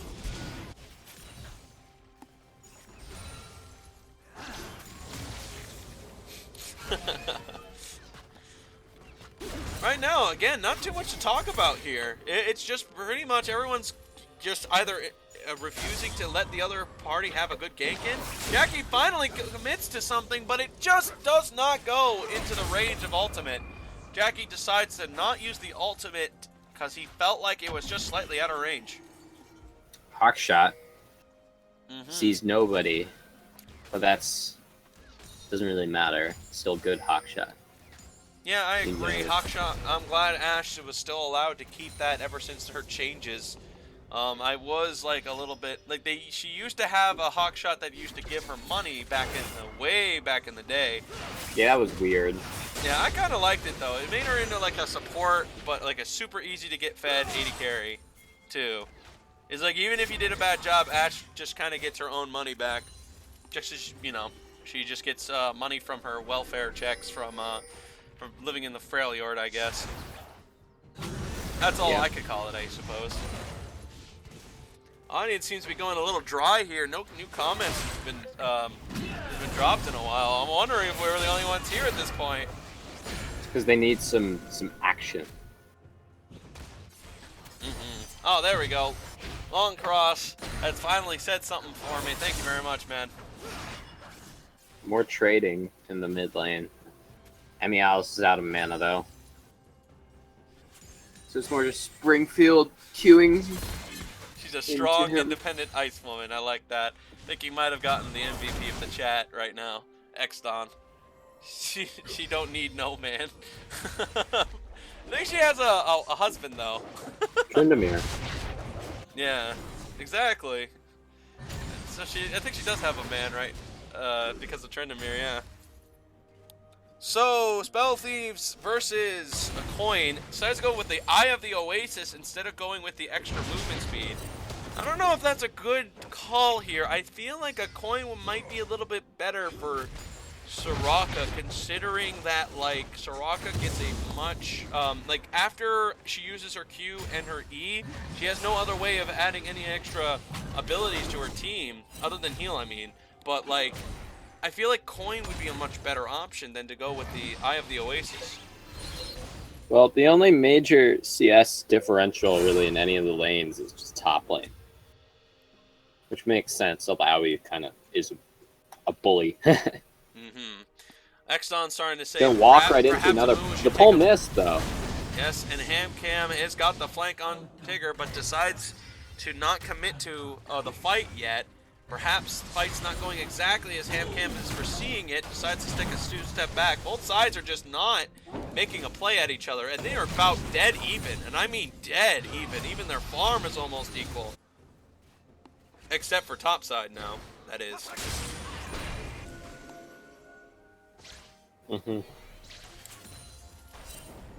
Looks like Jackie's decided to start an early Drake here with no help or assistance. That's not exactly what a Mumu is supposed to do, really.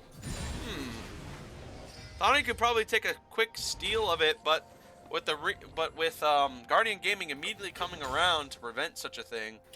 Do you know if you're? We should make sure since nothing's happening, we should make sure that we're both time synced. Are you current? Oh yeah, yeah, that's a smart idea. I'm at 1420. Oh yeah, me too. All right. Okay, okay. As we say something though, something happens. Springfield ults, but nothing really.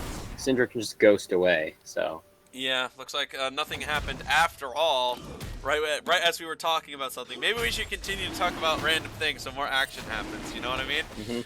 It looks like there is more action happening though, because Springfield's collapsing, but he gets knocked up by Gragas. Exhaust goes on to Syndra. There's no ult from him, though. He gets ulted, and... Oh, Springfield's out! Oh my Jackie, goodness, huge ult again into a Twitch ult as well. But no one has gone down yet, on either side. Jackie's really trying. He might go down because of it. Yes, he does. But now it's 2 kills for Guardian. But it looks like Alawi gets the first kill against the Soraka, who was completely defenseless from that damage. And that's a 2 against Ænima, after the 15-minute no fighting, finally a fight comes out. That was really scary for Guardian when they got ulted by a Mumu into the Twitch hall, but nobody died on either side. People got so low. It took Hamcam coming in the back line to actually get some kills. This is actually, I would say, a very good Drake for them to secure. They have a very much better poke comp. They have Lulu, they have Gragas, they have Alawi. Every single one of those champions really get a heavy benefit out of the Ocean Drake here. So I think, if anything, that's kind of like a given for them to just take it, to secure it. It's definitely the kind of one they should have, and it's a good one they secured. Yeah. Ricky, man, he managed to get himself into good positions there, but the I still Jackie, think Ocean on the is other hand, probably the worst dragon, though. yeah, it is still statistically not one of the better Drakes in this game, but I like to call it the Liquid Drake, yeah. because it's the 4th best one. Oh. That's a compliment for Team Liquid, though, this year. They haven't been doing very well recently. I like it. I like it. Alawi now getting a kill for Alawi is extremely good for Hamcam's sake at the top side. That pushes even the farm lead that he once had, which was 40, to a 20 lead. But now with the kill, it's back to another 40 or 50 farm lead against... Jackie. Yeah, going to get some extra damage onto a Mumu. Jackie does not want the proc to happen, but he does not realize it's going to happen anyway. Mumu is going to be chased down and is forced to be distracted by the tentacles here. That's going to mean that Mumu is not going to be anywhere in the pot lane right now. Yeah, Hamcam's really ahead top lane. He's just walking all over. Yeah, damage is coming through. Tentacles is starting to get some good damage in, but I don't know if he'll be able to proc it while Reflex is taking some of his own damage. Springfield and Emmy Alice looks like a very even matchup right now. I know. Reflex Tigger takes another hit. Jackie's still here, but he's very low. If they go for this, I think that Hamcam could turn it, honestly, if they engaged on it. Yeah, especially Jackie with does miss the Ricky CC. I think coming Hamcam actually wanted to be hit by that one, but oh well. Ricky's here now. Mercury Treads definitely seems like the item Alawi should have went for, considering how much CC they have, but I can see why he wants extra movement speed. When you're an Alawi, you're very, very slow, and it's really difficult to catch targets before you get your Dead Man's Plate, that is. Yeah, I think he thinks he's ahead enough. I think that's the mentality. I think he's ahead that he doesn't need them. And I think he's... I would agree with him, honestly. I think he wants... I think he needs to get in there. Get some extra kills, keep the poke coming, keep Tigger on the ropes right now, as he's kind of struggling at this stage, just getting hit back and forth, up and down, left and right, taking a ton of damage. Springfield finally caught himself in a bad spot. There's no wave to run to. Springfield gets slowed as the damage is starting to come through. The ult is fired, and it looks like Springfield has completely tricked their team. Oh, he turns it around, though. He is able to do a turnaround, but it looks like the CC is finally coming back for him. And he almost with the reinforcements, but yes, with the third is too much. The Lulu ult. Exactly. That was a very nice play, because he walked back into his wind wall to get rid of the rest of that Syndra ult, and then hit a big ult. So it was well played by Springfield, but it wasn't enough to take down 3 members.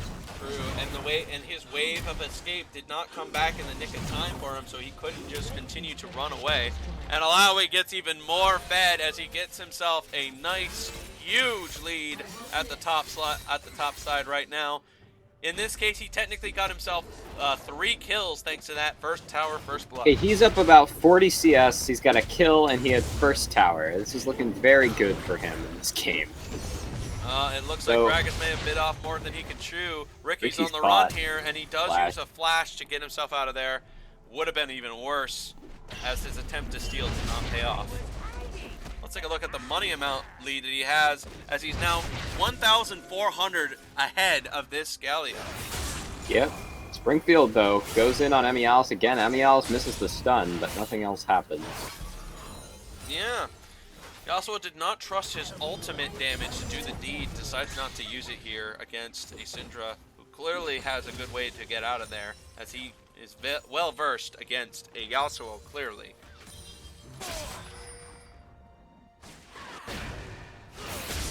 Yeah, Springfield. It seems like he still has the edge in this lane. Problem is, every time he tries to fight Ænima, there's 3 people there. Just doesn't do quite enough damage. And that's... Oh, that's a pause. Yep, its tits apparently had to be forced to go with an AFK there. Looks like Xstun's probably going to file me a little bit grind me a little bit about forgetting to block the chat. But now we know who and why a little bit about that pause. So we got ourselves a small little pause break. I'm going to use that to my advantage to get myself something to eat while you cover the game here. Since we seem to be well synced and everything, I think we don't got to worry about too much. So, I'll be right back. Alright, Army's left me here on my own, so... There's not much else to talk about besides that the game is decently even except for top lane.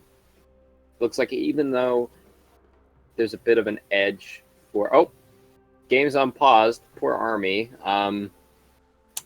Alright, solo cast time. Nothing much is really going on, blessedly. Just people farming, farming some more. And then when they're done farming, they're going to farm. The Springfield going into Ænima once again. Onto Ænima once again. Nothing else happens, though. He's just kind of winning these trades really hard. It looks like he could try and dive. Ult goes out, and that's a solo kill for Springfield. So he's showing off. Hamcam's roaming down, but he should get stopped by Jackie. And now Hamcam, he's in between a rock and a mummy, not really a hard place. So he'll put out his ult, but it actually doesn't deal that much damage to them. They do run away scared. Ashe ult, will it connect? Yes, it does. It doesn't really do anything, though. It's just kind of a mild inconvenience.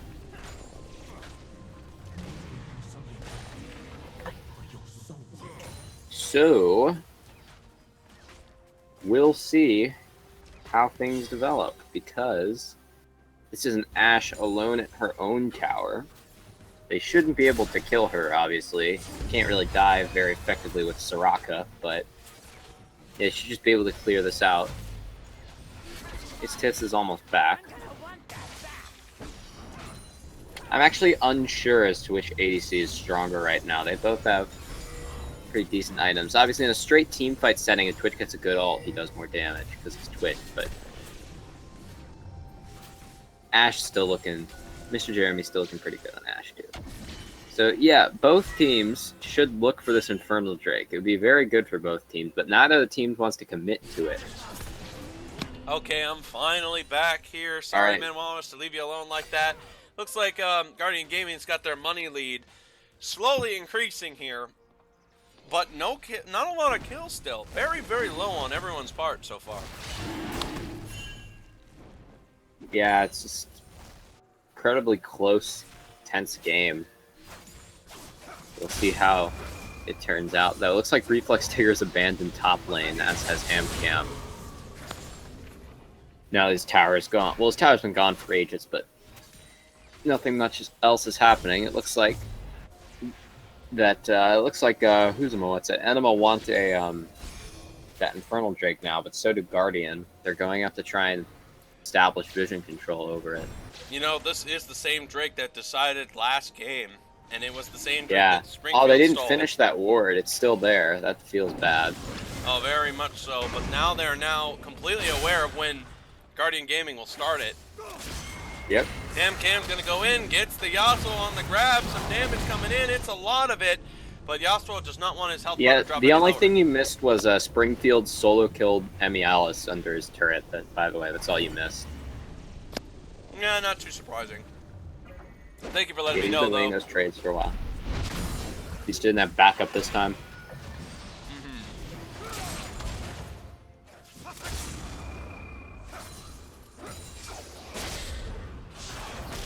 Little catch and grab here. It looks like it's going to be, once again, Hamcam's accuracy with those tentacle grabs has been on point all day, all night, all game.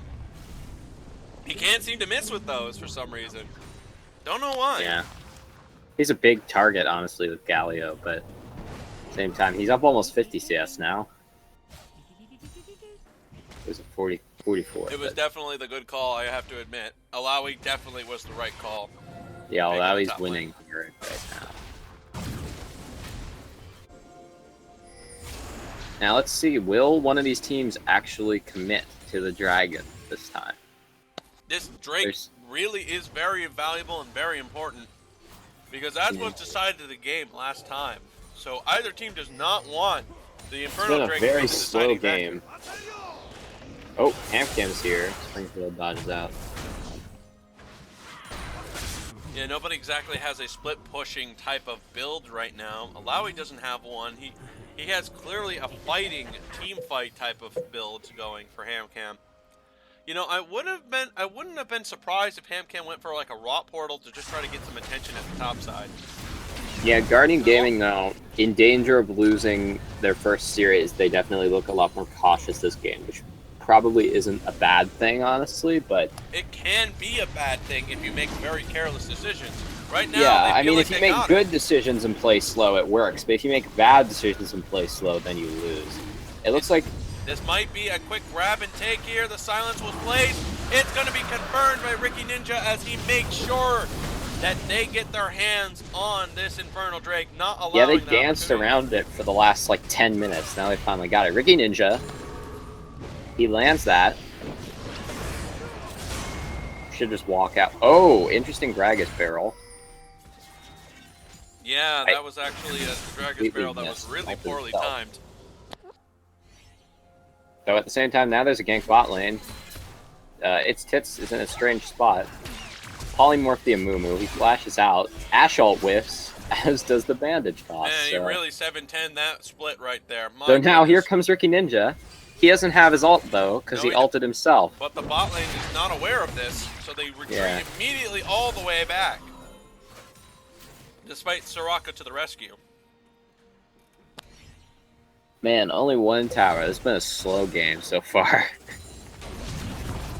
Hamcam onto Reflex Digger. Reflex Digger is pretty tanky now, but he still probably loses this game. Oh yeah, as long as he keeps getting grabbed by Alawi, it doesn't matter how many. He goes in. Barbie Jackie gets caught in the back line. It looks like Jackie Barbie's has his ult. uses the ultimate to immediately change the situation around. The silence has forced the entire bot lane to be able to have no reaction whatsoever to the situation, and it looks like a 2-for-1 has a 2-for-0 has just happened.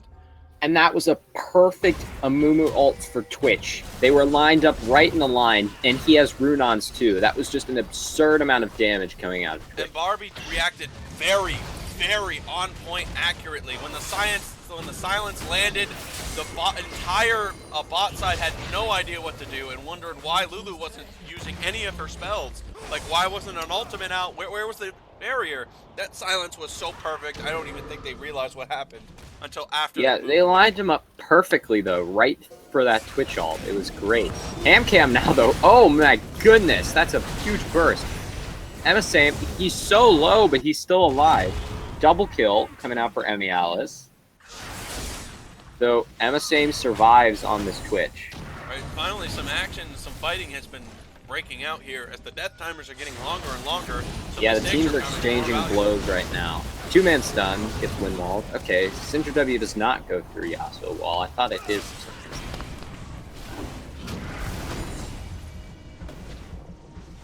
My bad. Well, there you go. You know, you learn something new every day. Yeah. That's a buggy thing about Yasuo. One of the reasons why I really wish we could get rid of this guy and fix him. Just that kind of nonsense. Yeah, the teams look to be trading blows now, though, so at least there's been some action. These Amumu ults from Jackie have been on point all series so far. They've been very, very good. Oh yes, definitely. Like, I don't know if I can remember him having a bad one so far. They've all been like multi-man Amumu ults that have been pretty nice. So the battle of the ward clearing going on with the supports. Right now, little small one. Not too right now, in terms of gold, Hamcam's up about 2K in the top lane. You know, right now, It looks like he's going for the Everyone Zeke else is convergence close. yet again. I don't know if that actually is really a good buy for a Soraka. Soraka doesn't really get any extra benefit from it. I think it's a bad one. I think an Unholy Grail would be a much smarter decision for a build direction for Soraka here. That or even a Locket would be a much better one. Going for the Zeke convergence here, it sounds like a terrible idea for Barbie. Yeah, I don't know if I like it. Yeah. But maybe he'll build an Iceborne Gauntlet with that Glacial Shroud. I don't know. We can That's only a hope unique and we can only itemization pray. choice. You know, extra CC is always really, extra cooldowns is always very good when you're a Soraka player. Able to just insta-heal. At this point, I'm surprised they didn't just turn Soraka into like a Fiddlesticks, but in reverse.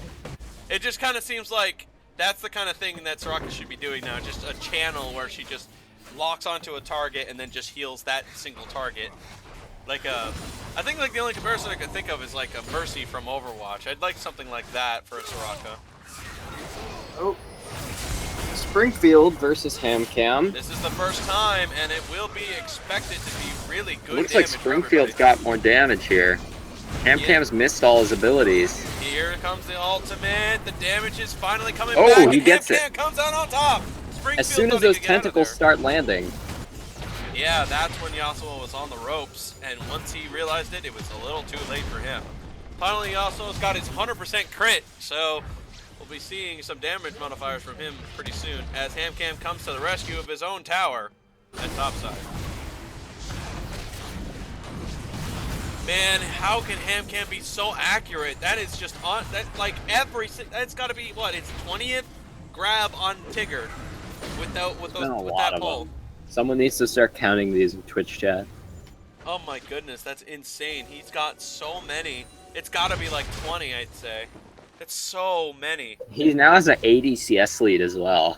And a 2-kill lead and the first tower gold. his money is massive. Yeah, he's If already he catches another wave, he's approaching the flame horizon right now. So like he's already past 10,000 gold. He's already approaching 12,000 at this point, where all of Ænima United, they haven't even reached the 5-digit number yet. My goodness, he's so out in front.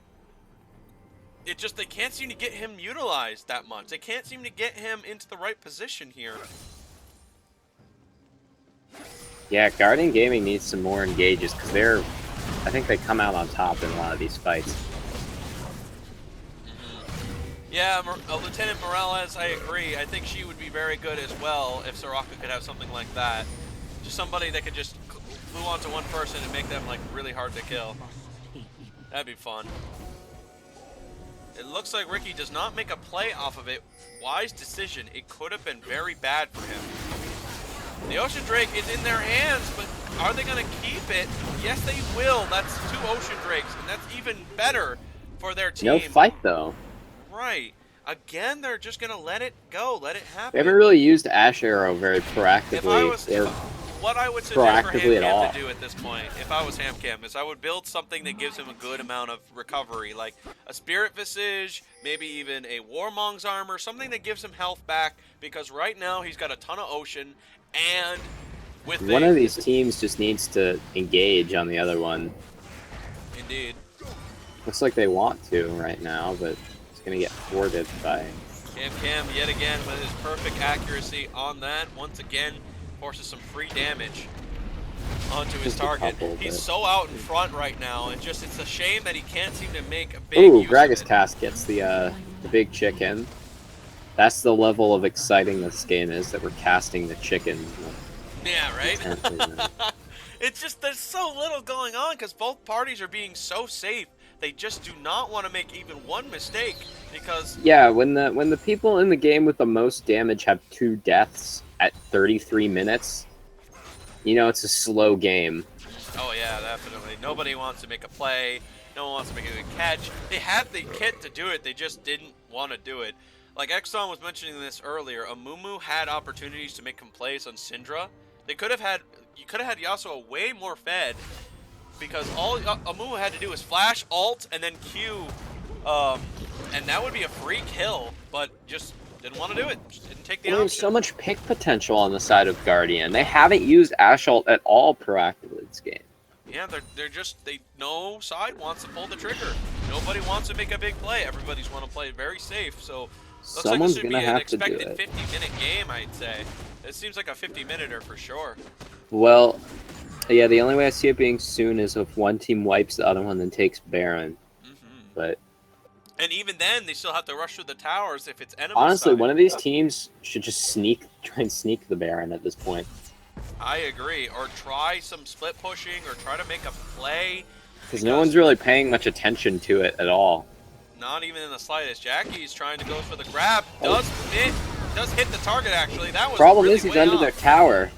Yes, So and which means they nothing can't really make a play happened. off of it. And Lulu immediately panic ults to force the Ashe to stay alive here. Cam gonna do some good damage onto the target here, and Yasuo's gonna lose about half because of it. But Soraka's there for the heal. Yeah, both sides just nobody wants to fight. Nobody wants to make the big play. Nobody wants to move. Nobody wants to do a siege. This is an extremely slow matchup. So here we go. Oh, All goes There's off. the Hits Ashe the ult on the Soraka. Soraka. This is exactly something you want to have happen to her. The redemption's out. Soraka's got her heal back and health. the Twitch ult did a good amount of damage, but only to tanks. Indeed. Again, I still feel like Zeki's Convergence is still a pretty poor choice for Soraka here. I think any other healing item would have been better. Even an Art, actually, especially an Ardent Sensor, which is extremely good for all your teammates. Just no decision wants to be made. No siege. Galio no on the split. flank. Yep, Cam tries to go for the reach, but misses it for the first time in a long while. I need to stop getting excited about these flanks, because it's like, oh look, X player walks up and then he immediately walks away. Oh, okay, now there's a fight. Oh man, that's Cam is just incredibly tanky though. Springfield He survived utilizes everything. the There's no wind wall the whole Yasuo way. ult. He could not do it. He was stunned at the same time. Amu did a really good job at that time. So much Nobody is action going dead on. yet. True stuff. Very There's true. the double kill for Yasuo. He's exhausted. Cam is huge. Emial is kiting back with its tits on his side. Still, not that many. Only 2 people have died, and everyone on the side of Enemy United are bleeding red, but no one went down. So They still kept themselves standing. Oh, the tentacle did a lot of damage. Had to move just out of the way to prevent the next one from hitting. that was, oh my gosh, poor. That's to feel bad for Guardian. I think a lot of great maneuvers were made on everybody's side during that team fight, but in the fatigue on both sides started to wear down. Yasuo used the wind wall to prevent a lot of AoE damage from Jeremy and Amelez and Gragas. By using the wind wall early and in that fight quickly, it just negated a lot of fighting that could have been on the side of Ænima United. But the moment it came down, that's when Yasuo immediately followed up with another big play, waiting for that ultimate. But then it was negated yet again by a stun, so he could hopefully not make a we'll play. see teams make a play for the Elder Drake. If one of these teams gets an Elder Drake, that those health bars that are red, for example, they'll just go gray because it gives you so much damage. I'm definitely looking forward for a fight. Especially right since around now. Guardian have 3. I'm not talking about what we just watched. I'm talking about some real slobber knocker stuff. That's exactly what I want to see coming soon. Then Yasuo slowly becoming a tank. He appears to be going into the mallet build, which is controversial so far for Yasuo players. Sometimes they think a mallet is a poor choice, but for Springfield's sake, I think might be the correct one with how fast their team is going. Yeah, there's not much mobility as well to jump away on the other side, so like it throws them out could be a pretty good pickup. Let's see. So they got their jungler down there. I really do want to see one of the teams, please, make a play for something. Like sometime this year. Yeah, right? So guys, they're just so scared of making a decision. Both sides, they just don't want to make a mistake because they just, especially for both sides, just want to win this game. Neither side is willing to, they're willing to wait it out as long as possible for someone to position poorly. Springfield did a really good job the last time, but who knows how well the next fight will go for Springfield. Ooh, boy, this is getting... Really boring, yes, I know. Yeah, especially since most of the games in this league are just like, oh, there's like 20 kills in like 15 minutes, and now it's like, there's 11 kills in 40 minutes. Like, Right. Very... I've become... Look at this! They're literally standing there! They're actually just standing there because they don't know what to do. Oh, that's because there's a pause. Oh, okay. Never mind then. I guess that was my screen, sorry. Alright, yeah, no, they stood still for a while before the pause, but yeah. Well, I'm sorry, man, Walrus. Oh, boy. Yeah, I'm real sorry about that. You usually just watch the MVP and all the good stuff and all the good action. This one's just a very bit of a snarfest. Really sorry for you, by the way.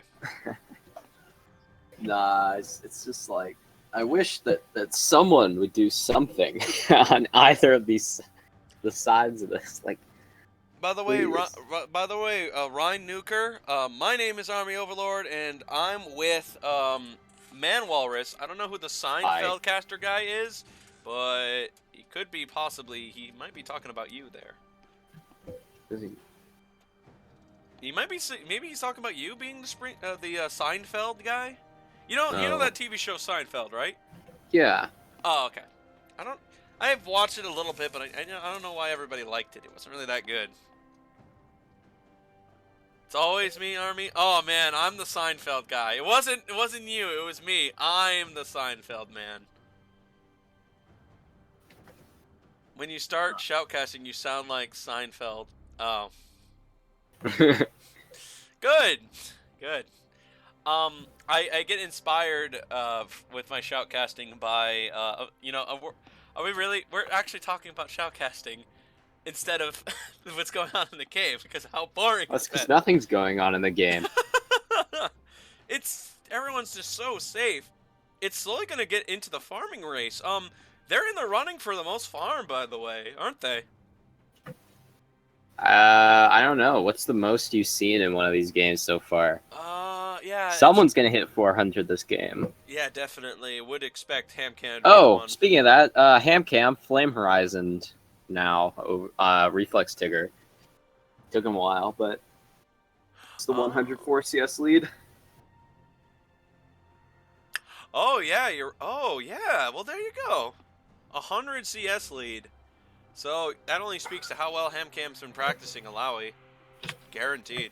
Just if he could have this lead, but be somebody that is very good at split pushing, like Trendamir, or very good at champions where they are just extremely good at that type of thing, like even Yorick, that would even be really great for this team because nothing has happened. The team hasn't set up for anything. Both sides are just afraid to do any split pushing at all, and are even huddling together for warmth, as we're seeing in the mid lane, as they're just completely afraid to make a move, and that needs to stop happening. Well, the last time they sent people to side lanes was when Yasuo fought Alawi and lost, so it's like, I guess both teams just decided it wasn't worth it? I don't know. Yeah, both sides. It's been like, the goon squad on both sides just been kind of running around.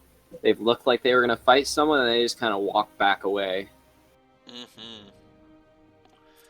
I mean, it's just really it's just not a very entertaining game so far. Just really nobody wants to do anything. Nobody wants to make their move. And I do hope that changes in the future, because the game is getting closer and closer to the 50-minute mark, as I would expect the game to go so with the way that they've been playing. Anyway, I'll be right back momentarily. This pause seems rather long, so I will be right back.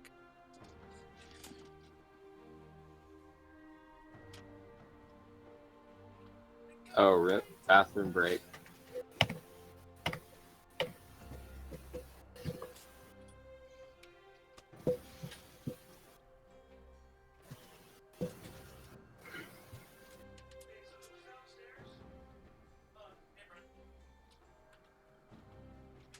Ooh, boy.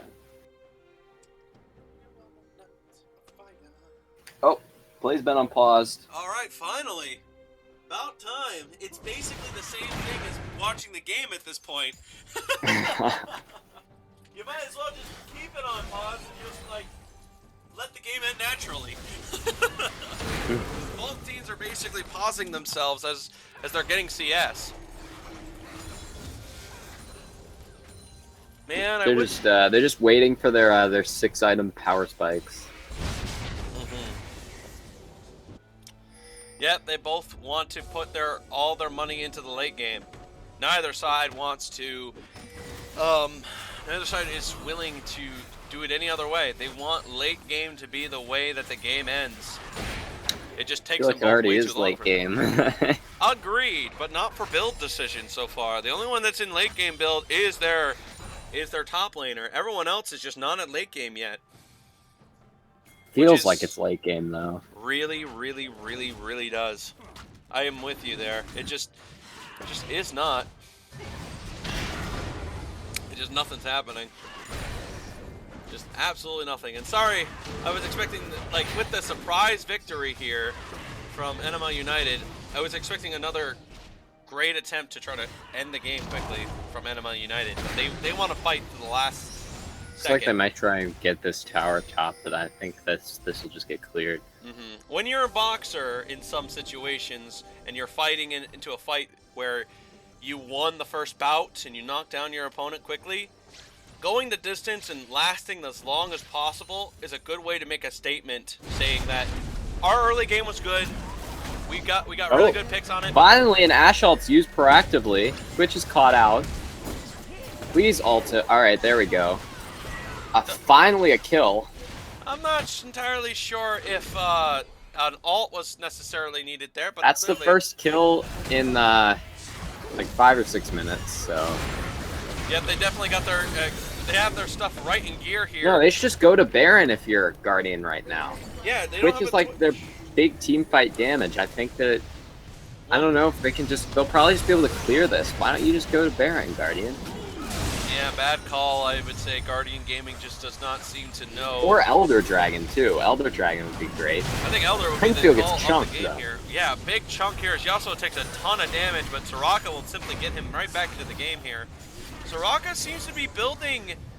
I think Soraka's actually going to be going for the Warmong's armor. He's... That's a very Twitch old is back Soraka up build. now, though. That's a very old Soraka build that doesn't really work like it used to. That's just a clone. Yeah, but that's a lot of damage they did to it, but it wasn't enough. He actually survived the whole ordeal. Never mind, I was wrong, very wrong about that. Do you think they're going to Elder Dragon now? I would imagine Should have done that like 30 seconds ago. Agreed, 100%. No, looks like they're not going to. Yeah. It's going to get red buff over that. A little bit of lack of decision making here by Guardian Gaming. They didn't recognize what they had for an advantage, so they decide to just step back and give them room. I think the Zekis again is still the bad purchase here from Soraka here. It seems extremely counterproductive. I mean, at this point, a Locket is clearly the better option, especially if you're going into Warmongers. You could just amp up your health so much and give so much of a better barrier for the team. The Convergence is just such an item that is nowhere near effective for your team. Even if it does give a slow, or even if it does give a little bit of assistance, it's still just an item that does not give enough to matter.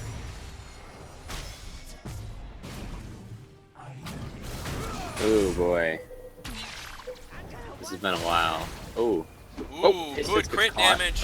What an amazing accurate Q on This Jackie. isn't good for Guardian. Catch here. It's gonna be Cam is huge in the backline though. I know, and it's going right for the 80 carry. He still can't finish Twitch. Doesn't have a way to catch up to it. Springfield does survive the ultimate, but the kiting by the Twitch has come out in the favor here.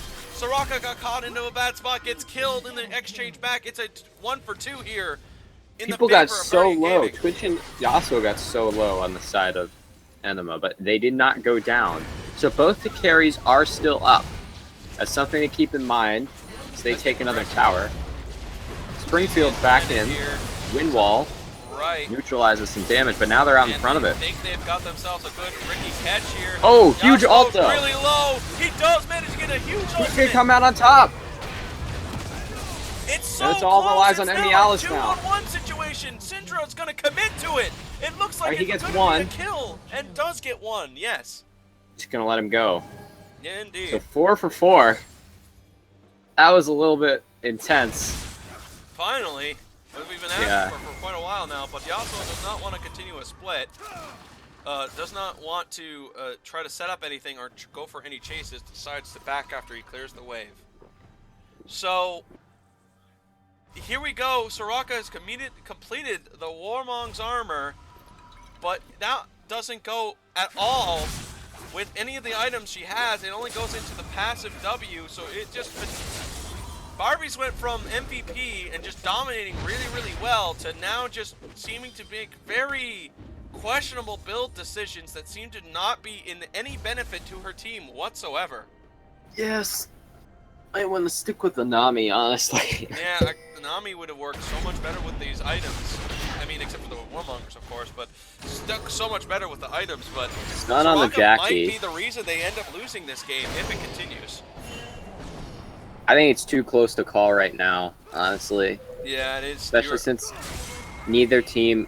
Like, in each fight, one team looks a little bit stronger than the other, except for that one was even. But by the time the next fight rolls around, it's a different, like, story altogether. Mm-hmm. Suddenly, the momentum and they're just so equal on waves. It just kind of swims around like when you shake a glass of water. It's just like now goes left and right. We have left more and right. people approaching 400 CS. Both the mid laners are also getting close. Hamcam's already over that line.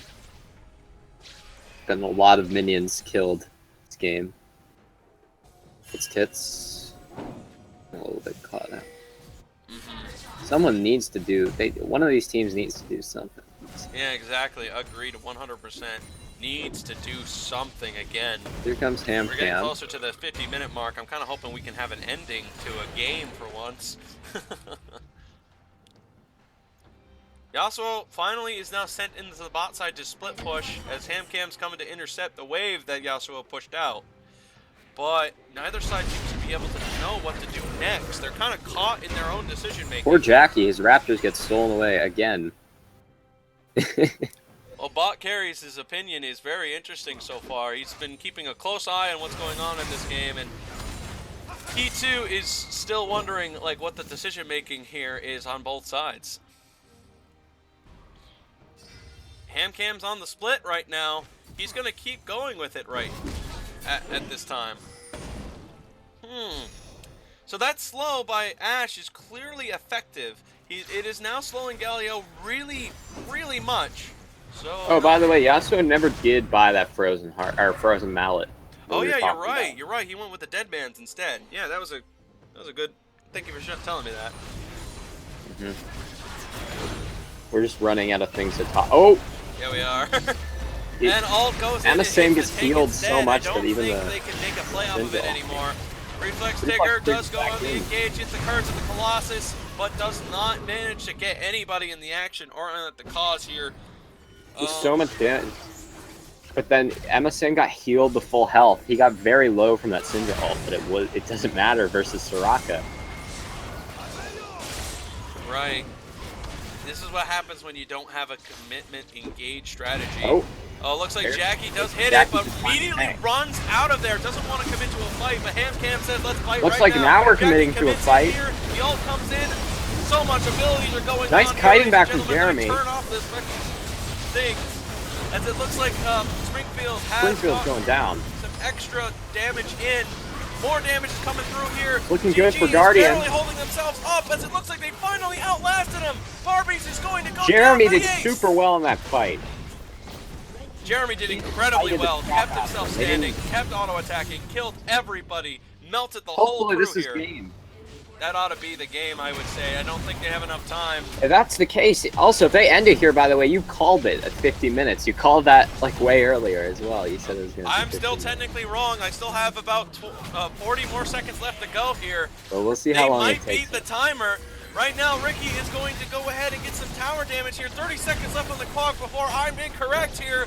The hype is part of the gameplay. It's finally begun. It looks like they're going to take this tower down in a mere 5 seconds here.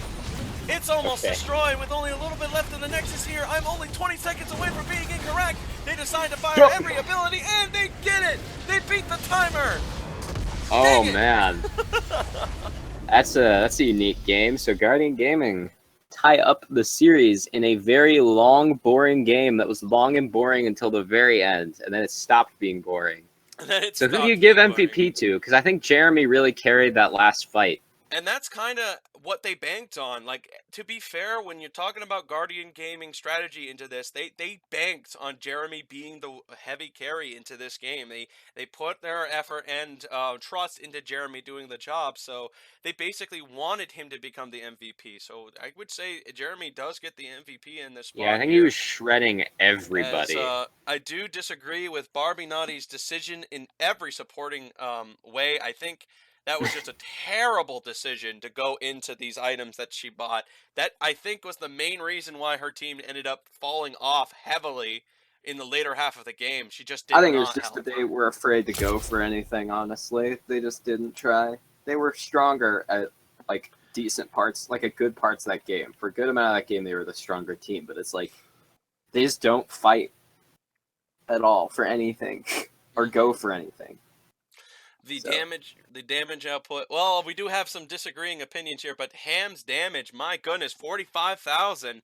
Hot. That's nearly double. That actually is double of actually, like, that's several times their junglers. Yeah, you know what? We should probably give it to HamCam because, like, he was the advantage that his team had, basically. Even his warding was really great too. At a 31, he kept up with his own support. Yeah, that's actually really great. When he got engaged on as well, Mm-hmm. when HamCam got engaged on over and over again, he would survive like 5 people tunneling onto him. So, like, very true, very, very true. And even when Jackie had some good engages as well, I think HamCam basically, like, I tried to was a stop huge threat. talking about HamCam because that's all we were talking about for the first like 40 minutes of the game, and then I forgot that he existed at the end. So yeah, HamCam gets the MVP that time. Yeah, I think you're just about accurate with that. It's getting into a long standing point between all parties here so far. So I would say, yeah, you're just about right. HamCam does get the MVP of Game 2. Now we're going to Game 3. Yeah, we're going to Game 3 as it looks like the late game strategy did not pay off here, and I still think one of the big reasons is Barbie's build decision was just the reason that they didn't win any of the team fights coming into the later half of the game. I think it was just something that could have been a better build decisions, that Soraka just doesn't utilize these items well enough. But again, as you said, it is, from your opinion, now the score is 1-1 in the series, ladies and gentlemen, as Guardian Gaming has managed to get their second win and come out on top with winning the later half of the game. Yeah. Whoa, boy. Hopefully we'll get a more entertaining game here as we will get ourselves prepared for the next setup here. We'll take a small break because we both really need it, because we're not built to last. We're not a Duralast type of casting group. We're definitely more along the lines of a in the moment, impactful type of casting group. I don't know. Maybe I'm just speaking for myself here. Still, let's see. I mean, I'm fine casting long games as long as like stuff is happening the whole time. There was like a period of 20 minutes where no one did anything. Like, it was just like, no. And also, no Baron or Elder Dragon. Neither of those is taken at all by either team that game. Which is extremely bad. That's actually really bad out of both teams here. Those are really valuable, would have made a big impact into team fights, and neither one could ever make any because if you're Guardian Game and you're like, oh, look, we have a bit of an edge in this team fight, but we can't actually finish any kills, but we have 3 dragons and they have 0. You know, it would be a really good idea right now if we took the Elder Dragon that the other team has, like, put no wards at and has given no priority to the whole game. That would probably be wise, but, like, oh well.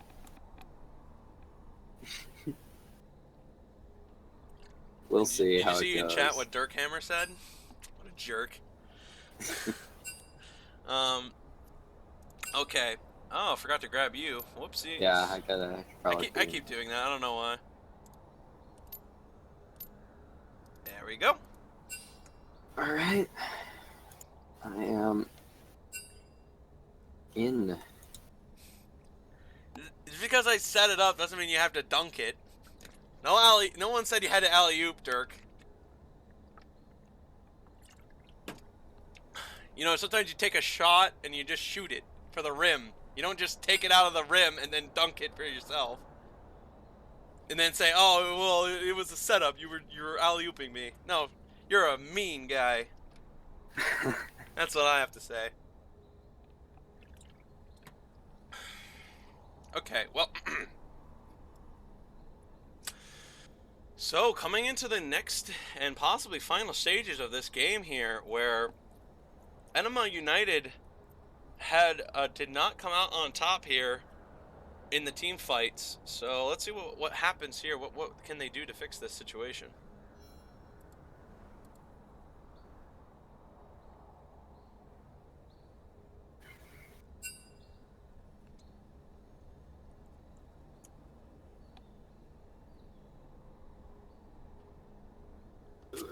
Anyway.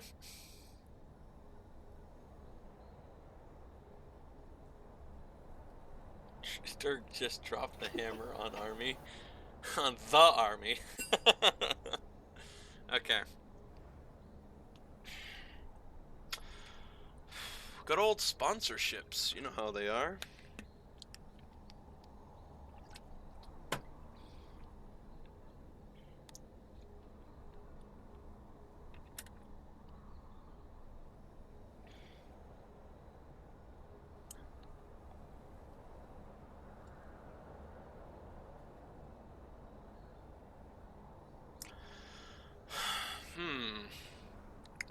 We'll definitely need to see some improvement from Barbies into this game. We'll definitely need to see it.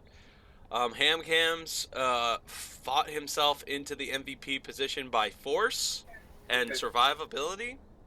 So what is going to be the deciding part here? That's the question. What is going to... Alright, I'm back.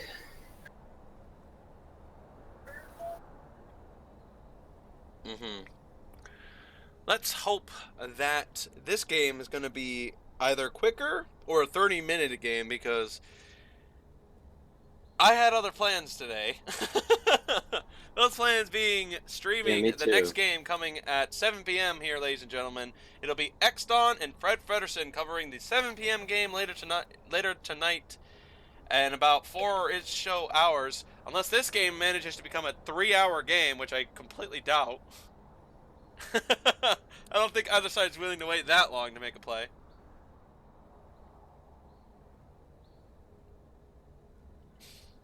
Today's sponsor brought to you by Army Stamina. When you want to get things excited but can't last the wait.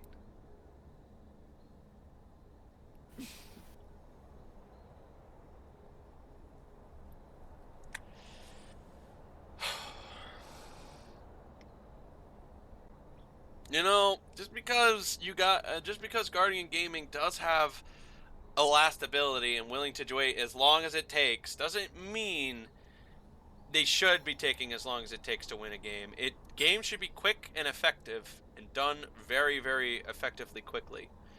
Going all the way to just say that we can win and outlast your opponent isn't exactly the most favorable option, and isn't entirely necessary either. It's just a way to add more time for things you don't absolutely need at all.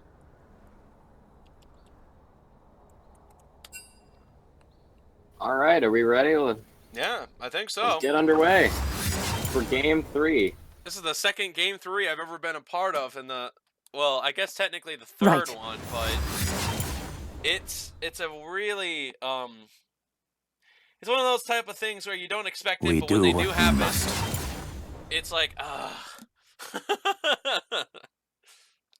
But this will possibly be the first match that I'll say that Guardian Gaming has a good chance of stealing the series back into their favor because of it. Yeah, I got the momentum going in their favor. This time Lee Sin gets banned. That's the only, like, difference so far. Like, so far bans are still looking really similar. Well, no, I'm just mad. Alright, Zach gets taken. That's... Making sure Hamcam cannot get Zach back. Wait, no, that was Guardian that banned it, though. They banned Zach themselves. What? Yeah, they did. Why would Hamcam? What? I feel like you leave that for the other team to ban, even if you don't want to Life play. is too short for fear. Ban. All right, so they ban Hamcam's Malawi actually too. going to be playing something he's never played before, something different in this competitive Draven series. out. Hmm. And he did it voluntarily too. That is just a very weird call for Guardian, especially Hamcam, who's at the wheel, to sabotage himself like this. He didn't even have to do that. He just sabotaged himself for no reason. Yeah, if it ain't broke, don't fix it. Though, like, Well, now definitely he's that. gonna have to play like a unique champion. Galio gets taken away once again by Ænima. Yep, they trusted Galio's ability to give their best part here. But this is where Hamcam will most likely pick a support. Maybe Lulu support. Maybe even try out a different type of support out there. Maybe even something that could be effective. Maybe even a front line. Maybe an engaging support would be good for Guardian Gaming. It's Braum like would be Gragas really. again. Yep. Gonna keep with the most popular of all champions. The big guy, the party guy, the drinker, Gragas. Well, as long as you're buying, I'm in, says Gragas. And it looks like every single one in the duo esports so far must have been buying for Gragas.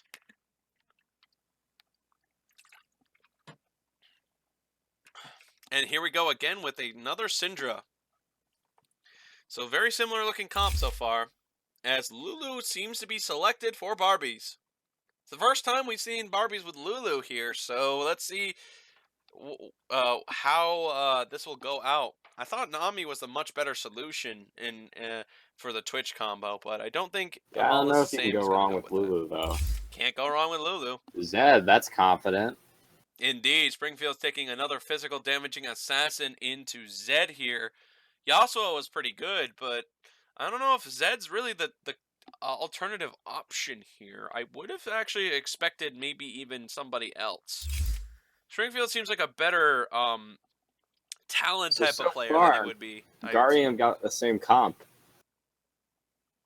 Yeah, you're right. They're going with the same type of comp here, except they I'm just got on to bracket you. mode. They take Twitch off the board here, so that'll force their It's a good AD carry to ban. no longer play as Twitch. Oh, something else that should be mentioned. Their sub jungler is out. And Lee Sin is in, and their He's in. Lee Sin player is not bad. I have seen him before. Pretty good stuff so far. So they don't have to take the ban out, too, on the positive news. I think they might do Think it anyway. carefully, my I know, friend. yeah, they take Braum off. Yeah, that actually was a pretty smart idea, taking Braum away from the game, because Ashe kind of struggles a little bit against a Braum. And Braum would be very good for a team like this one. Sorry, oops, I got that backwards. I meant to say Braum with Ashe is very, very powerful. I'm glad that's been taken off the board. We'll see what the final game ban is. Cam's last second decision making. Not a problem. He does take MF off the board. All 380 carries. Actually, it looks like 480 carries, just like game one. That could be a sign to spell defeat for Ænima this time, as it seems to be the exact opposite of what happened last time. Rumble has been taken away, but that's a really bizarre decision. It looked like Gragas was going to be the top laner. Maybe they feel like We could still be jungling. yeah, you might be right. It is Ricky Ninja. You might be right, actually. He played Gragas jungle just last game, so you don't really know for sure. They might have been trying to guess what Hamcam's going to play. Tahm Kench. Now, this is Tahm Kench top. This is something I would really like to see. I do suspect it. Hamcam definitely seems the type of guy that would try it. I'm on board. I'm with you. I say that's going to happen. Ezreal seems to be the next pick at the ADC position, and Vi seems to be the jungler.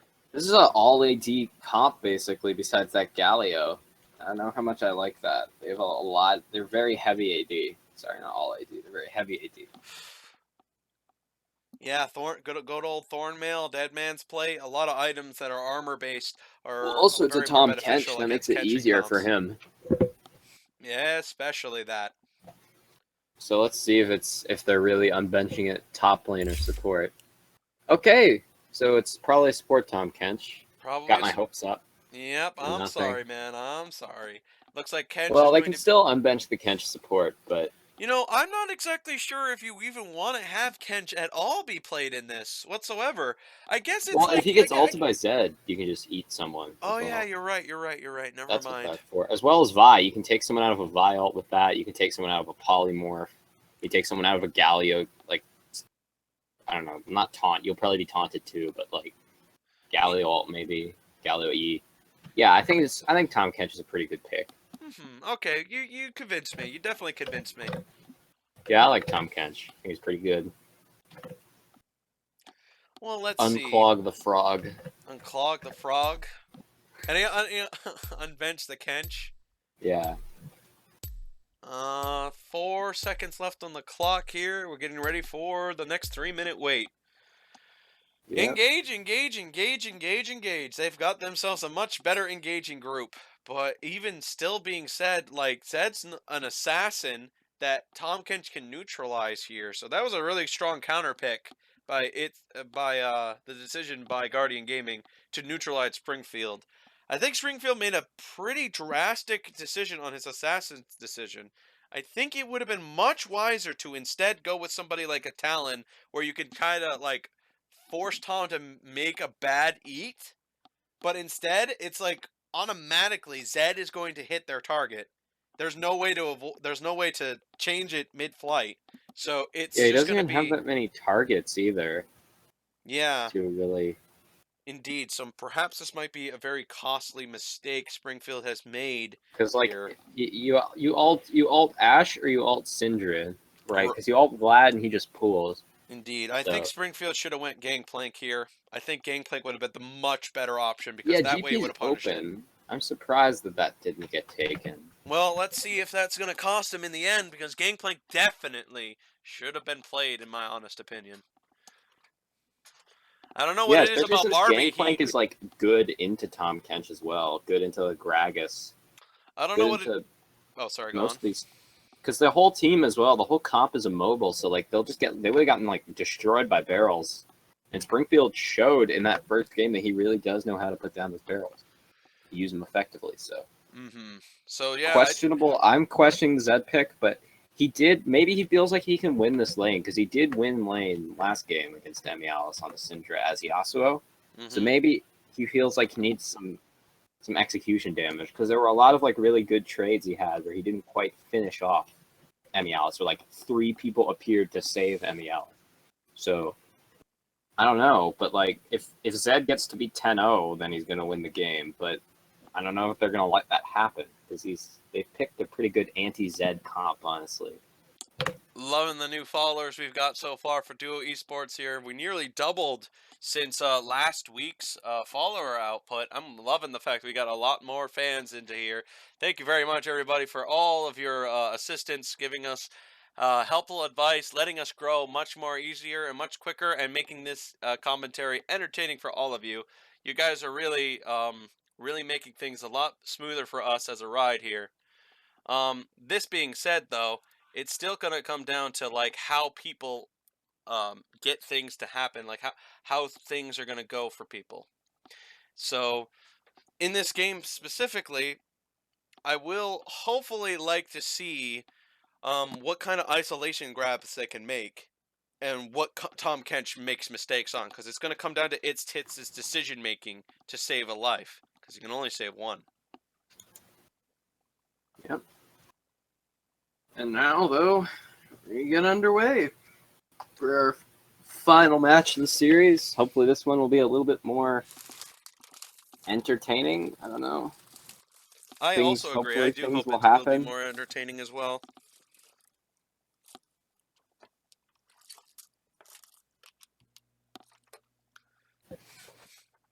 There we go. Oh, my laptop almost died there for a second. That would have been bad. Yeah, that would have been bad. Well, the good news, it would have just been bad on the other laptop. This laptop I got here is completely safe and ready to go. What do we got now? Let's see. Ooh, Earth Kench too. Nice. Yeah. Haven't seen that skin in a while. The rocking the Mastery 7s on this side of Ænima United. They're taking the best they got. They're bringing out the best they've got. Versus the Mastery 6 on the 7th. They still have a chance to make a statement saying that game 1 was not a fluke. We Bronze, did Silver, beat these Gold guys. competitive series now sponsored by Nocturne.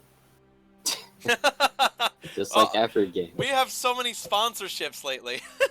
Yeah. Just sponsor this, sponsor that, sponsor everything. It's perfect. Reminding you to pick Nocturne, so strong that he can make the entire map dark without even being in the game. Truthfully. Yeah. Dark Seal start for Vlad.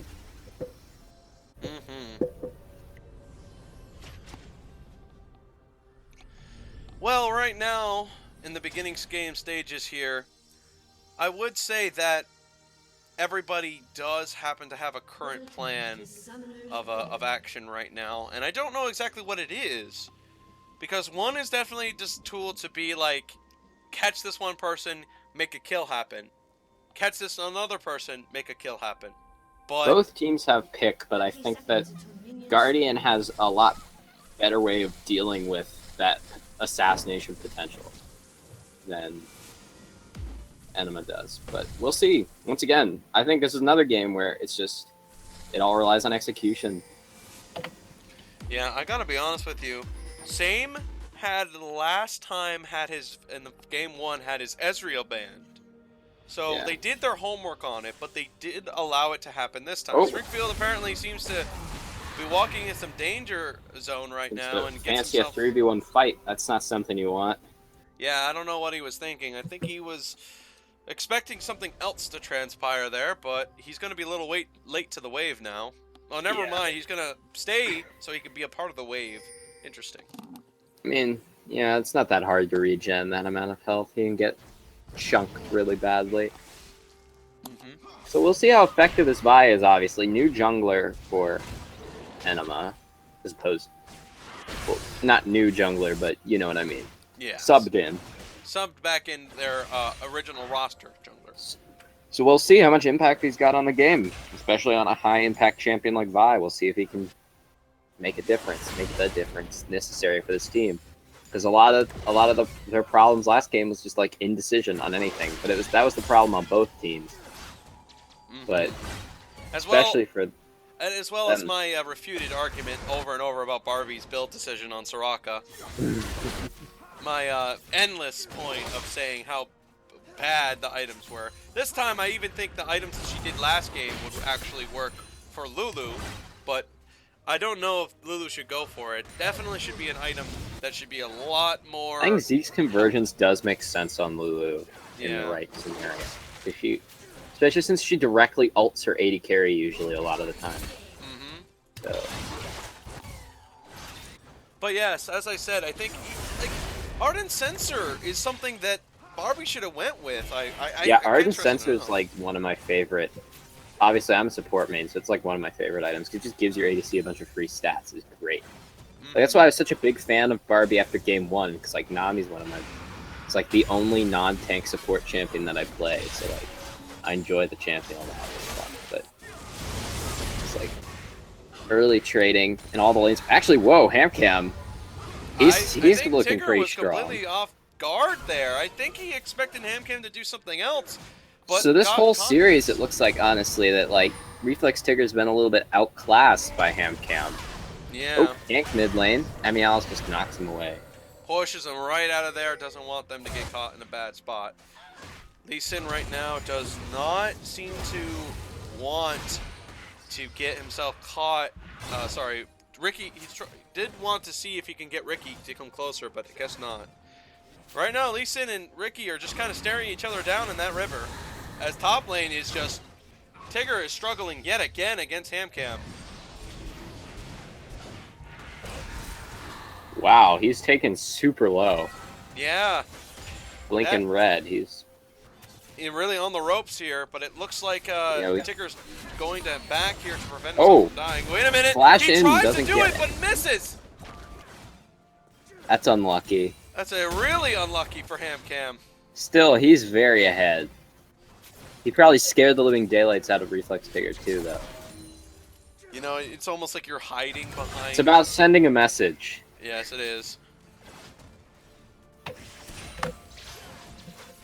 On Cross, you bring up a good point here. HamCam has taken champions to make sure his top lane is winnable and successful, where Tigger is mostly building for a team fight that, as we can clearly see in the late game, didn't seem to really pay off for him. So if you are picking stuff that isn't exactly helping you in the early game stages and not helping you in the late game stages, why are you taking Galio? It's like you can do really good stuff with him, but you haven't yet. And even if you...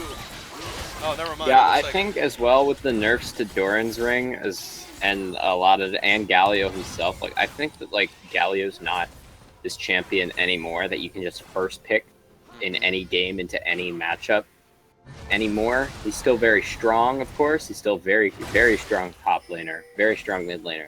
But you can't just pick him blindly into every single matchup and get away with it. Not even get away with it. You used to be able to pick him into almost any single matchup and win, but like...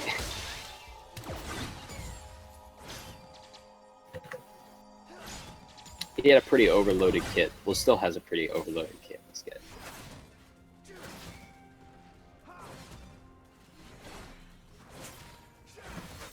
Still there? Yeah, I'm still there. Oh, alright. I didn't realize I was so quiet there that you couldn't hear me. But I wasn't really saying much because right now it's kind of a settling. Springfield is 6, but he's got backup. He's definitely pressuring in a lot more on Syndra this time around. Like really trying his best to just shove her under tower. A lot harder than he did with Yasuo. Yeah, he still did win that lane on Yasuo though. But like even though they're even in CS, he wins in pressure. So Springfield seems to be good at. HamCam and Reflex Tigger going head-to-head again. Reflex Tigger has a Negatron cloak, he's a little more tanky this time. Currents of Colossus on top of that. Yep. Though HamCam just still does a ton of damage. And is about to do a ton more with that when he gets that extra blood damage just to crit AP damage, which is something that I remember Riot saying something about wanting to do that, like making some items that are like crit AP stuff. I don't know, it feels I mean, for a while, Renan's still reduced the crit damage from stuff like that in Anivia's E. Oh, I did not know that. Yeah, it counted as crit damage. There's a bit of a controversy. Tigger apparently has just AFK'd no pause right now. yet, though. No pause yet at all. That's kind of surprising. They're still gonna... Okay, they're still gonna let him walk further back. Okay, there we go. There we are. That took a little bit of time. I thought they would do it right away. It wouldn't be a BSG CS series without a pause. Man, I can't believe I'm being so picked on by Dirkhammer, man. It's the savage burning that he's throwing at me right now. It's like making fun of my reflexes, making fun of the words I say. Man, he's so mean to me. Oh boy. Let's see how long this pause goes. Right, we've been seeing a lot of this lately, and you know, I like for all of the things that I've said so far, I was making a joke about Tigger, Reflex Tiger. I just read it as he's typing it out. What is this blatant call out? All right, sorry. Because Army has nothing to talk about when the game isn't happening.